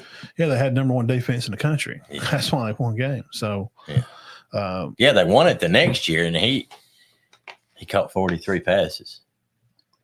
But Alabama ran the ball and controlled the clock and played good defense that year. They have 2 good running backs this year too. Now, the part of the show that you've been waiting on, make sure to hit the subscribe button, like us, follow us on all the pages over there, iHeartRadio, Spotify, Applecast, dang, they can find us anywhere. Just hit old Google and type in Locker Room Sports Talk. You can find us. Now, last year, as the thumbnail shows, Missouri was one of the overachieving teams. No, 100%. So this year, who do we think is an overachiever? Just around the country in general, had a decent record last year, and we think, well, I think they're going to be better. And here's some players. Why? Here's their record last year. We're going to tell you why we think they're better. Yeah, we got a good reason. We didn't just pick this. We're going to lawyer up on this. Lawyer up, Dean. Tell them about this team out here you got out west. All right. Well, I'm defending this team, and I think this team will be in the playoffs. The Fighting Utes. Utah Utes. Okay. Now you're going why? Why do you think they're ranked number 8? They're going to be ranked number 18. I think they'll be in the playoff. For one, they've moved to the Big 12. That's number 1. That's number 1 reason. All right. Number 2, Matt, 75% of their offense and defense is back. Quarterback, check. That's one of the 6, been there for 8 years. That's down here. I've got it down here. Captain Jack Sparrow at the helm, quarterback for Utah. 3rd reason, Dorian Singer transfers in from USC. 108 career catches. Yeah. The 4th reason, and this is actually number 1. I should have started from 4 and went to 1. This is number 1. Cam Rising with 6,500 yards and 58 touchdowns. Insane. Is back, and so is their other running back, Micah Bernard, who was out last year. Man, he's got 1,200 yards and 70 catches in his career. And Jalen Glover, their best back, second best back. Now, their best back moved on. He went to Arkansas. Jaquandon, I know that's a tough name. Jackson went to Arkansas. But they got Jalen Glover back. They've got Bernard back. They've got Rising back. They've got Dorian Singer to throw to. Now, here's their schedule. Play at home, Southern Utah. Play at home, Baylor. Play at home, Utah State. Now, I don't know how good Baylor is, but I'm going to say Utah's 3-0 starting out, right? Hmm. Then they go to Okie State. They play at home against Arizona. Now, you heard Arizona was supposed to be very good, Yes, right? that's very, very much the. But Utah's got them at home. Okay, then they go to Zona State, play at home against TCU, play at Houston, which will be tough, play at home against BYU, play at Colorado, and their final game of the year is at UCF. Matt, that's not a terrible schedule. We got it up here on the screen. Who do you think their toughest opponents are? Baylor, Arizona, Houston? Colorado going to be all right? Oh, got Iowa State. I missed Iowa State. They play at home against Iowa State. The team, the color band for watchers is in the dark there. So they're going to open at home against who? That would be Southern Utah. Southern United Methodist. United Methodist. They play Cedar Bluff First Methodist. And then they're going to be at home with Baylor. How many games are they going to win here? I think they win 10. Go to Utah State, win. I'm going to say they're 3-0. Oklahoma State. At Oklahoma. It's at Oklahoma State. That could be an upset. That won't be easy. Now, Arizona, they're bringing back a ton. Let's say they lose one of those. Okay, they're 1, 2, 3, 4. 4-1. TCU 5-1, 6-1. Houston 7-1. They could. BYU 8, 9, Iowa 10-2. I think 10-2. I think 11-1 possibly. Well, and this bottom one, it's UCF. It's away. They're at Colorado. Is there a chance that Dion? I don't think so. I don't think so, but I mean it's possible. But here's a snagger now. Here might be that other loss. Central Florida down there. Now they got some dudes now, and that's a conference game. Okay. Mm-hmm. Okay, that's a conference game now. Yes. That may be their. I'm gonna say UCF and Arizona. Give them their better games. Yeah, and you got some trap games in there. That Houston game will be tough. The Houston game, being at Houston, is a trap game because they know they're going to get to be off the next week. So can you get them locked in that week of practice and do walkthroughs on Fridays, and then they're like, "Woo, yeah, next week," and they're going to be, Halloween weekend. That 1st of November, they're going to be off. Yeah, so they're probably going to go home, and they probably, excited about seeing family. Can you keep them locked in there? But here's the question, Matt. If they do go 10-2, which we think they will, is their strength of schedule strong enough for them to be in that top 12? I would think so. I mean, because Zona's going to be ranked more than likely. Well, you got to think. I don't know. I don't know what their strength of schedule is going to be like. On paper, I don't know that it's going to be that tough. Now we'll just have to see how the year goes. It could get stronger, because some of them teams, maybe Baylor and Oklahoma State, may end up in the top 25. If I made a good argument for Utah being an overachiever. Well, what was their record last year? Last year they were 8-4. Yeah, I could. But rising better. We're just saying they're going to be better. Yeah, we're not picking to win national championships. No. And I think they're going to surprise some people. I don't know why they've got them, but all their linebackers are back, Matt. One of them's made 200 career tackles. He's back. It's not a good problem to have, don't it? Man, they got them good problems. That's what that guy said on the wire. That sounds like one of them good problems. Let's see here. We're going to blow this one up here on the screen here in a second. So agree, disagree. Peanut Gallery. We could see. Do you agree with me on? And then you can. I mean, we're buddies. Oh, yeah. Do you agree with me on Utah? Cam or whatever you want, Captain Jack Sparrow, Cam Rising, whatever you want to call him. Looks like Johnny Depp to me. I'm Jack Sparrow on Pirates of the Caribbean. That's what he looks like to me. He looks like he does. Well, I think I made a good argument. So who's your argument for? Well, we'll start out here. Let me see here. I'm going to present. Remember what we're doing here, guys. Teams that are going to be better than advertised. Now, this team last year was 4-4 in the SEC, 9-4 overall. Let's put them up here on the home screen. Tennessee Volunteers. Tennessee Volunteers. They lose to Florida 29-16 at the Swamp. They lose at Bama 34-20. They go to Missouri and get thumped 36-7. And then they lose 38-10 to Georgia. They lost to 4 good teams. 3. Florida did not end up having a good year, but they played in the Swamp. What's the deal with Florida and Tennessee? Tennessee has a terrible problem with Florida. I don't know what it is. They do. I don't know. I mean, how long has it been that when Peyton Manning was there? It was Do you remember how good they were when Hooker was there 2 years ago? They had to beat them on the last. I mean, that went down to the wire. I mean, I'm talking, yes. And I'm going to go back to like 94, they 5, never 6, beat them, 97, 98, 90. I mean, the year they won BCS. They finally, I don't even think they beat them that year. It was like overtime or something. Yeah, they did beat them that. Now, 24, y'all looking on your screen here. They're going to play Chattanooga August the 31st. Mm-hmm. The Volunteers will be at North Carolina State. It's a catch game. Yes, because they're not going to be terrible. No. A lot of people are talking about the Wolfpack. Oh, they're going home the Lightning. Don't forget about the Flash of Kent State, that trap game. I'm kidding. But now circle this one. Their first big test, I know, get used to this. Their first SEC game, Dean, they're going to go to Norman. Play those Sooners. Circle that game.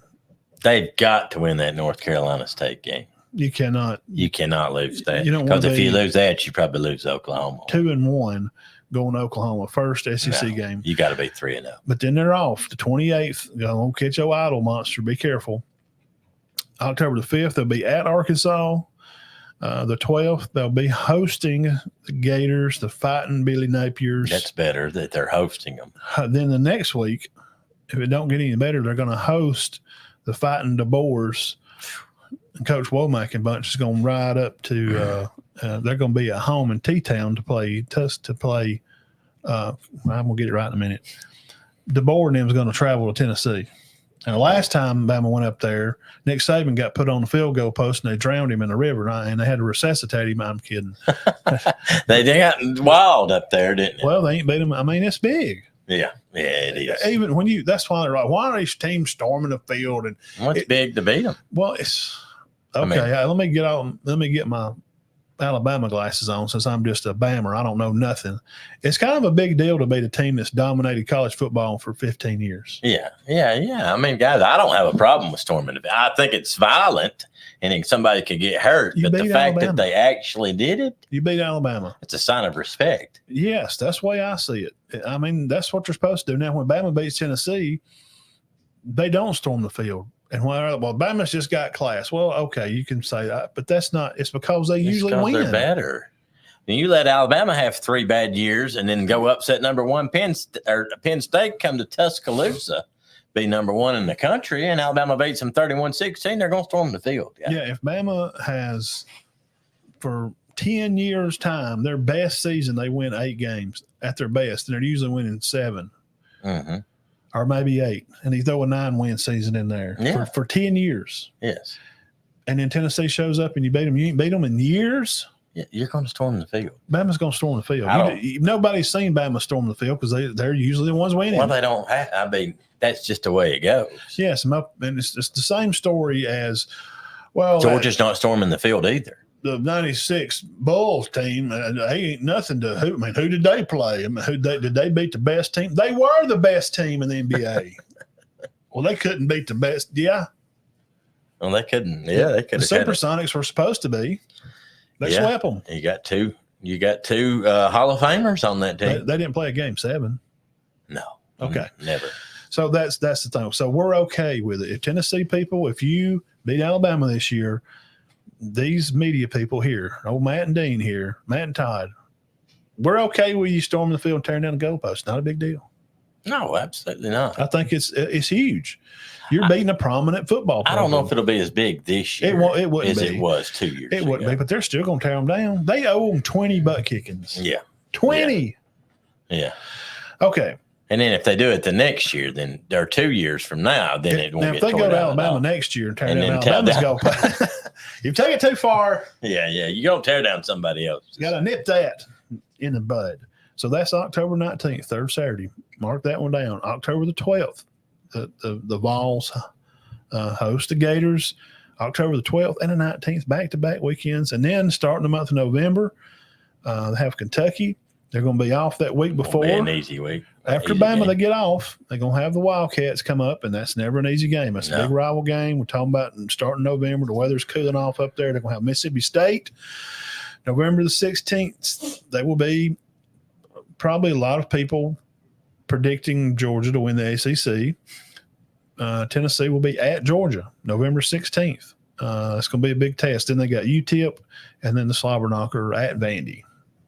Now, December 7th is the SEC title game, by the way. Do they not play Tech this year? Who? Oh, wait, never mind. Oh, yeah. I'm thinking Georgia. So, Vandy's their last game. Georgia, November 16th. Tough schedule. Bama, Kentucky's going to be there, but they're coming off a bye week, and Tennessee stay locked in with Nico. But Vandegrift's going to be slinging around up there at Tennessee. Now they're going to have Bama the 19th at home, but they get Florida the week before. So here's the thing. Tennessee just freaks out playing this Florida team. We've talked about it. So they got Bama the next week. Is that a trap game? Yes. For both teams, maybe. I'm going to go on and say it. I'm just going to go on and throw this out there right now.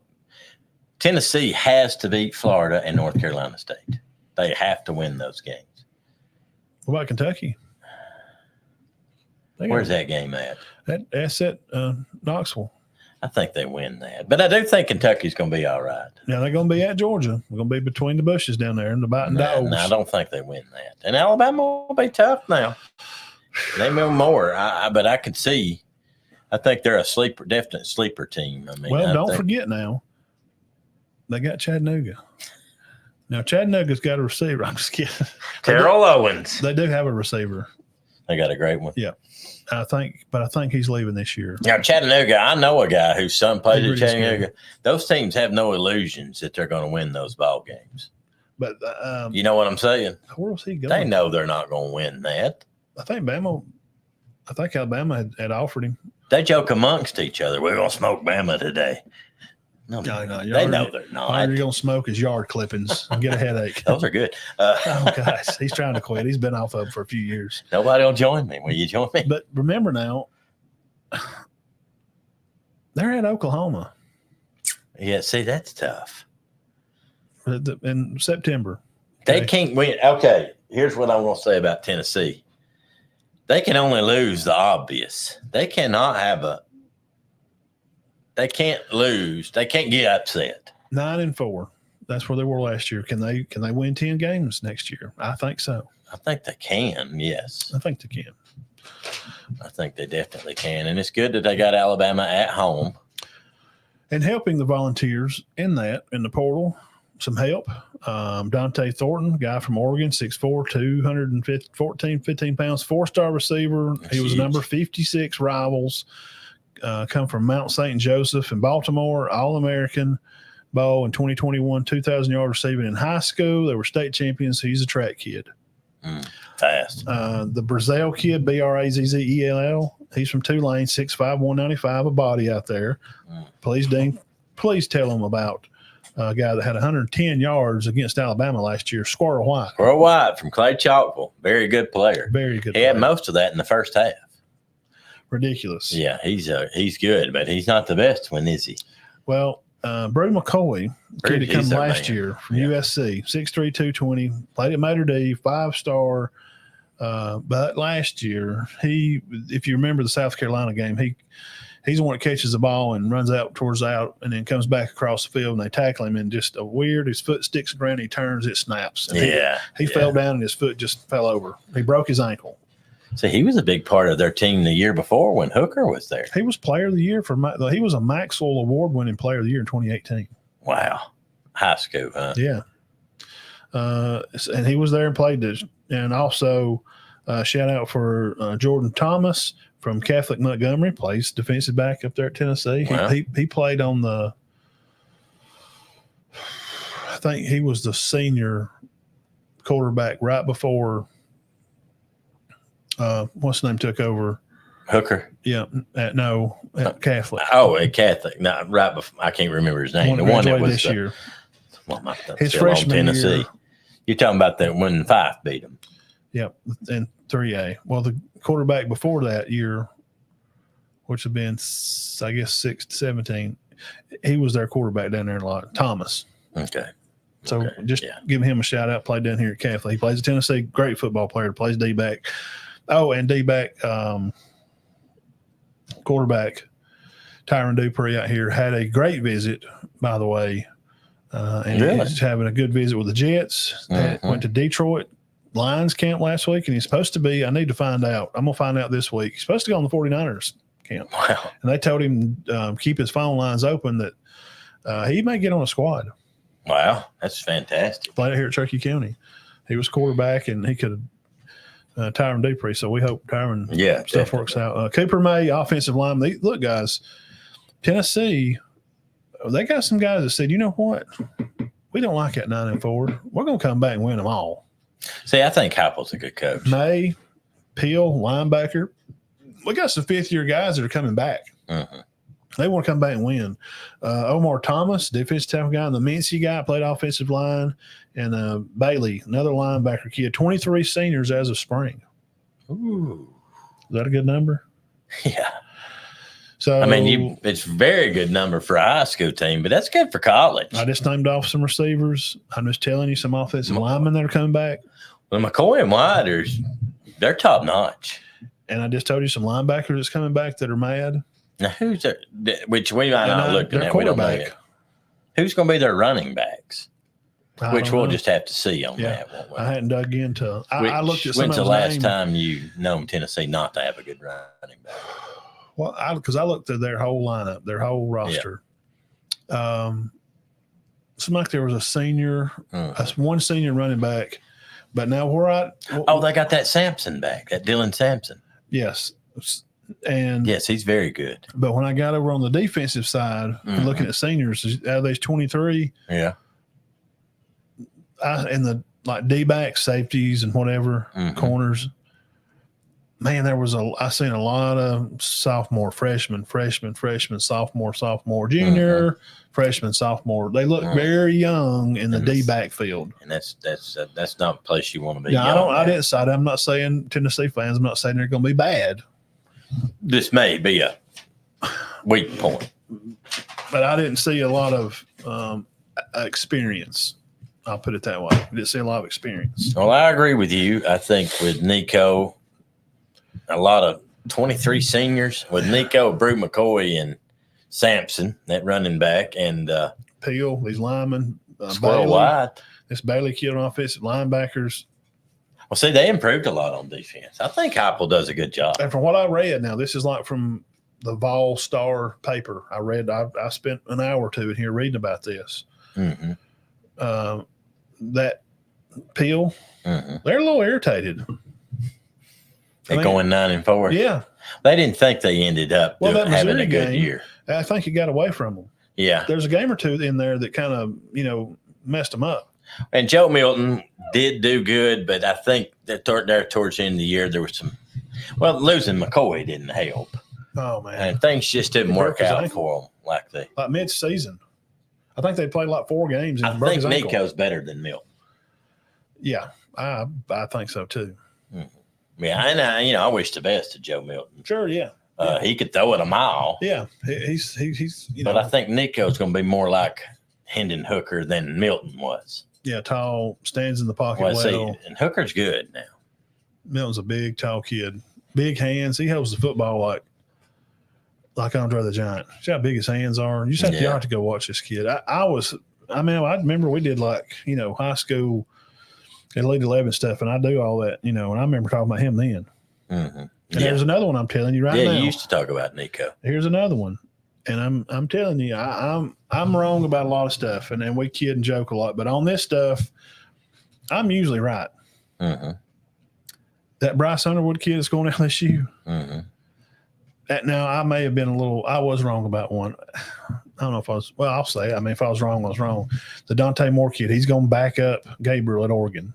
Went to UCLA. He did good. But he threw a lot of picks. He threw Yeah. like 2 or 3 picks, and then Kelly would jerk him at UCLA. He'd pull him out and put the other guy back in. So he's never really got a chance. But in high school, I did a spot on him. I thought he's going to be great. But Nico, I think he's going to be great. And the Underwood kid that's graduated from Mississippi is coming to LSU. Yeah, he's supposed to be the real deal. But I do think Nico. Juju Lewis was at Auburn this weekend. Navalava? Mm-hmm. Amalava. Yeah, I think Mr. he's for Lava real. Lava. I think he's for real. And we think Tennessee. So Tennessee's my overachiever. I think Utah's mine. I think Utah will be an overachieving team also. I think that, and we'll have to look. There's more. Jeff says we go over. We talk about more than 2 teams. I I just think everybody has a tough schedule, man. Ohio State will not win with Day. Ohio State will fire Day if he loses to the. I guess you're talking about Michigan. Yeah. I said they'll fire him if they lose this year. If they were to lose to they're Michigan, loaded. They are loaded. Yeah, And they are. they got Chip Kelly calling plays. People, have you forgot? Dean, experienced quarterback, Mhm. 2 experienced tailbacks, 5-star plus receiver across the field, 5-star plus receiver, senior coming back, offensive lineman, 4 guys back on offensive lineman. Most of your defense back. A kid, his last name's Young, plays on defense. He's compared by 24. Chase Young. He's compared to by 24/7 in them to the Bosa twins Mm-hmm. and Caleb Downs. Right. And the other right. guy plays across from him on the other side on like that 2-3 or whatever. He's great too. Oh yeah, they're good, And Chip Kelly's calling. and their schedule's favorable. It's not as easy as it was last year, but it's favorable. They got USC and Oregon. Yeah. And they may have to play Oregon like 2 or 3 times. Mm. I mean, just think about it now. Oh yes, they could. think about it. And we'll get off here. Think about this.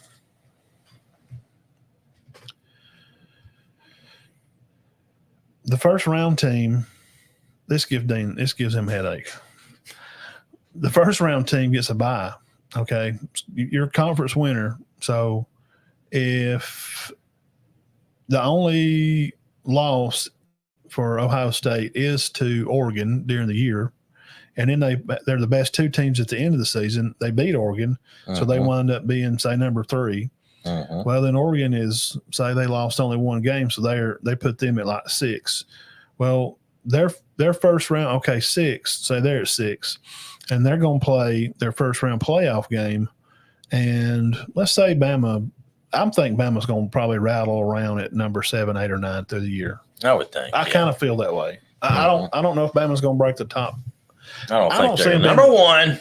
I don't know if they're going to break the top 4 or 5 this year. So let me ask this scenario. Tell me what you think. Tell me first thing you feel when I tell you this. Eugene, Oregon, November, December, and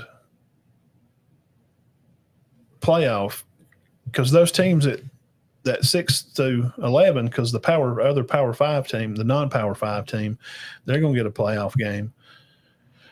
Alabama has to go to Eugene, Oregon first round because that team gets a home. This is the good part of this 12-team playoff. That first round, your first 4 are bye. They get to be off. But those others, they get a home field advantage by this rank. I mean, what if Bama has to go to Oregon? Has Alabama? They have played at Oregon because they played them for a Rose Bowl game back in the 30s. Oregon, yeah, I wouldn't want. Imagine this, Dean. What do you think about that game? I think it'd be tough. I saw the other day where they said, well, I guess it was paid, said that Ohio State, Georgia, Oregon, and Ole Miss were the top 4 teams in the country. I mean, could you imagine sitting down and watching that game? Oh, yeah. The Crimson Tide come out of the tunnel at Oregon. Yeah, it'd be nice, wouldn't it? at Autism Stadium. Only thing is that'd be rough out there. It'd be cold. Yeah. Yeah. So all They this, get worse weather than we do here. Yeah. So all this yammer. Well, I tell you what, if at Ohio State up there in Minnesota or somewhere, they had to come down here and play in the swamp, they'd never win a game. Back in the day, we heard that. And now you hear, well, if Bama had to come up here and play in the snow, playing Penn State in December. Well, what if this is highly likely? Think about this. What if it plays around here? Ole Miss wins the SEC. I don't know. I'm just throwing out what ifs. Yeah. What if they get and they're in that bye week, and then they have to go, or if they wind up going to Ohio State, Ole Miss goes to Ohio State in December. What about that game? I think it's a beatdown. Just imagine. I mean, and I'm I like thinking, Ole Miss. But imagine if Penn State goes around here and say Miami wins the ACC or something. I don't know. Or maybe they finish second. It's the team that finishes second. So I'm going to say Miami wins the ACC. Clemson finishes second. And Texas finishes second. Georgia beats Texas.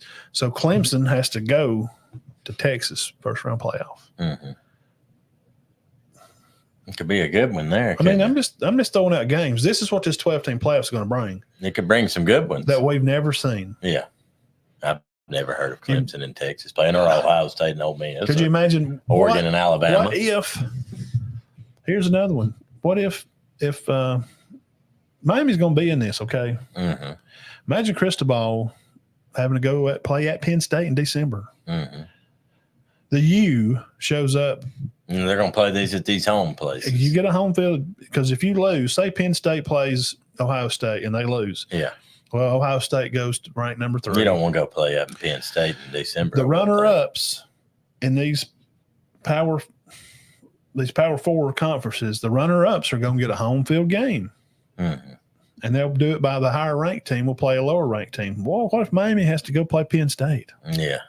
It'd be rough on them. It'd make a difference. Cristobal and taking him up there in a whiteout and it's snowing. Wow.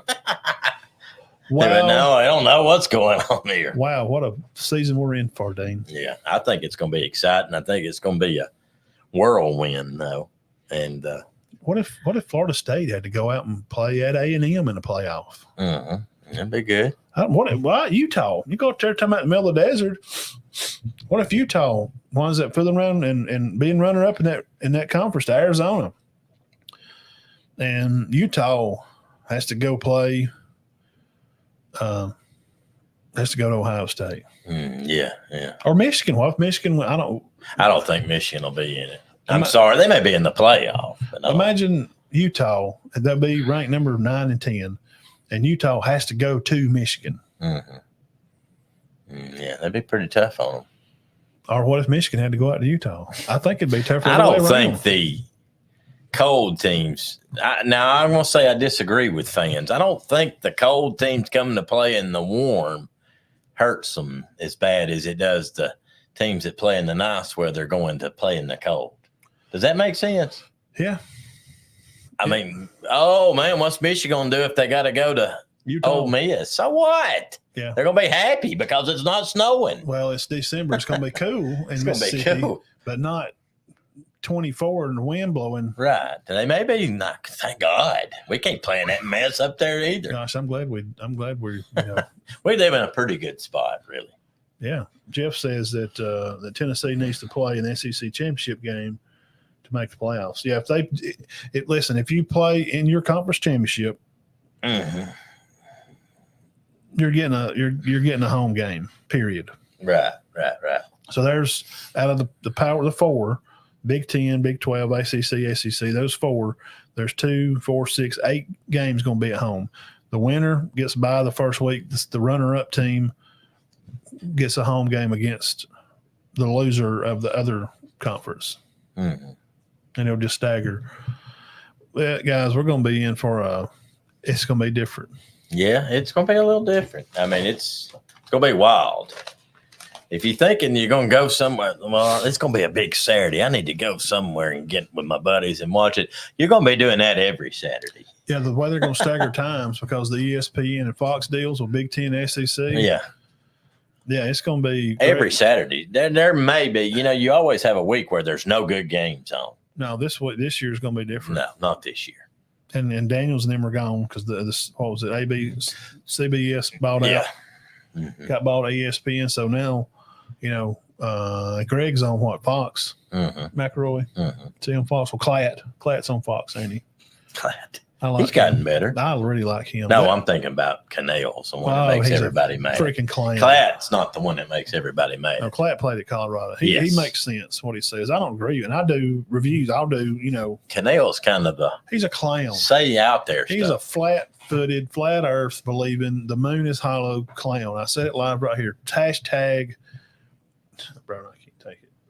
He just don't make any sense. He played at Florida State. No, he don't make a lot Danny of sense. Canales. On some of his predictions. I've heard some of them. Probably a great father, and he's a great husband. I'm not knocking him on that. But stuff he says, I'm like, is he just saying it to? I think he might do it. Is it just for? They may be like, hey, we need one of y'all to just say something crazy. Yeah, like okay, last I'll year. do it. What did Desmond Howard say last year? Texas A&M will win it. That had to be for click. Yeah, it could have been. It had to be. When they go 7-5? No, 5-7.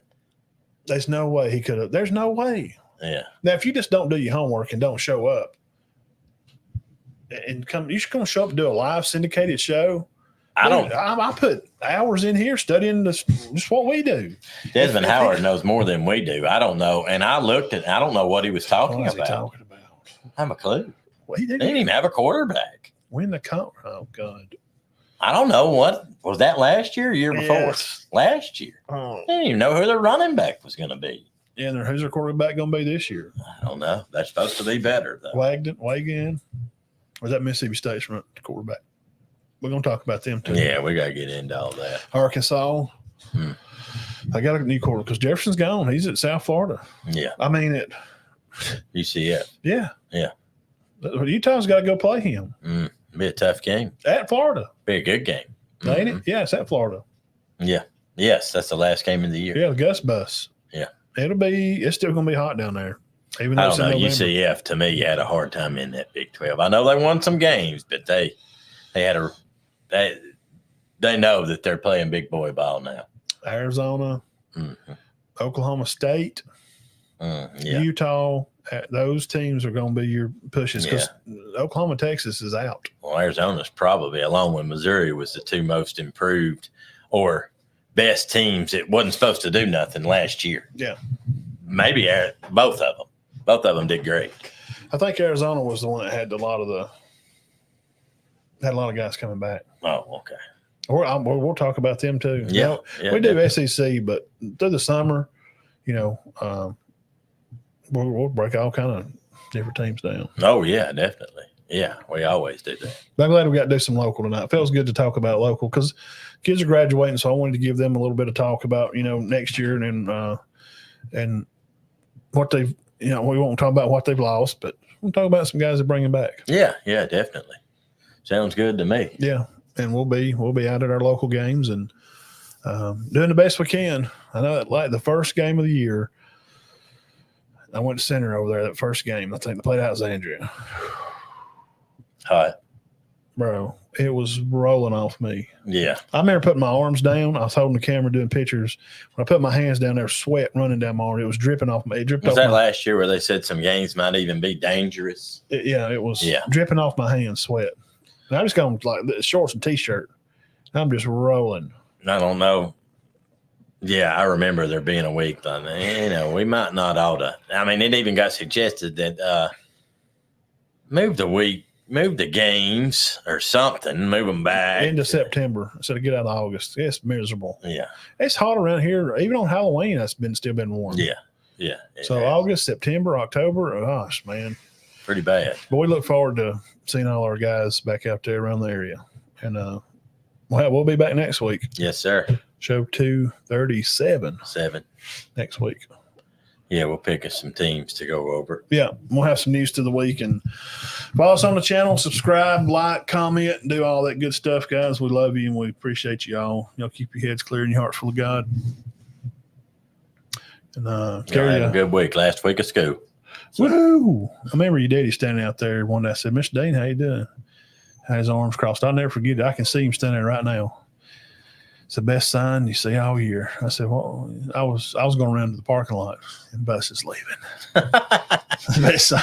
Yeah. He was ready for him to go. Yeah, and he stayed there all the time, but everybody's ready for school to get out. I don't care who they are. The kids are tired of the teachers. They're ready to go on to new things. And guys, we want y'all to all enjoy your college time and God bless you all and graduation coming and all our local kids and area kids and one's coming back.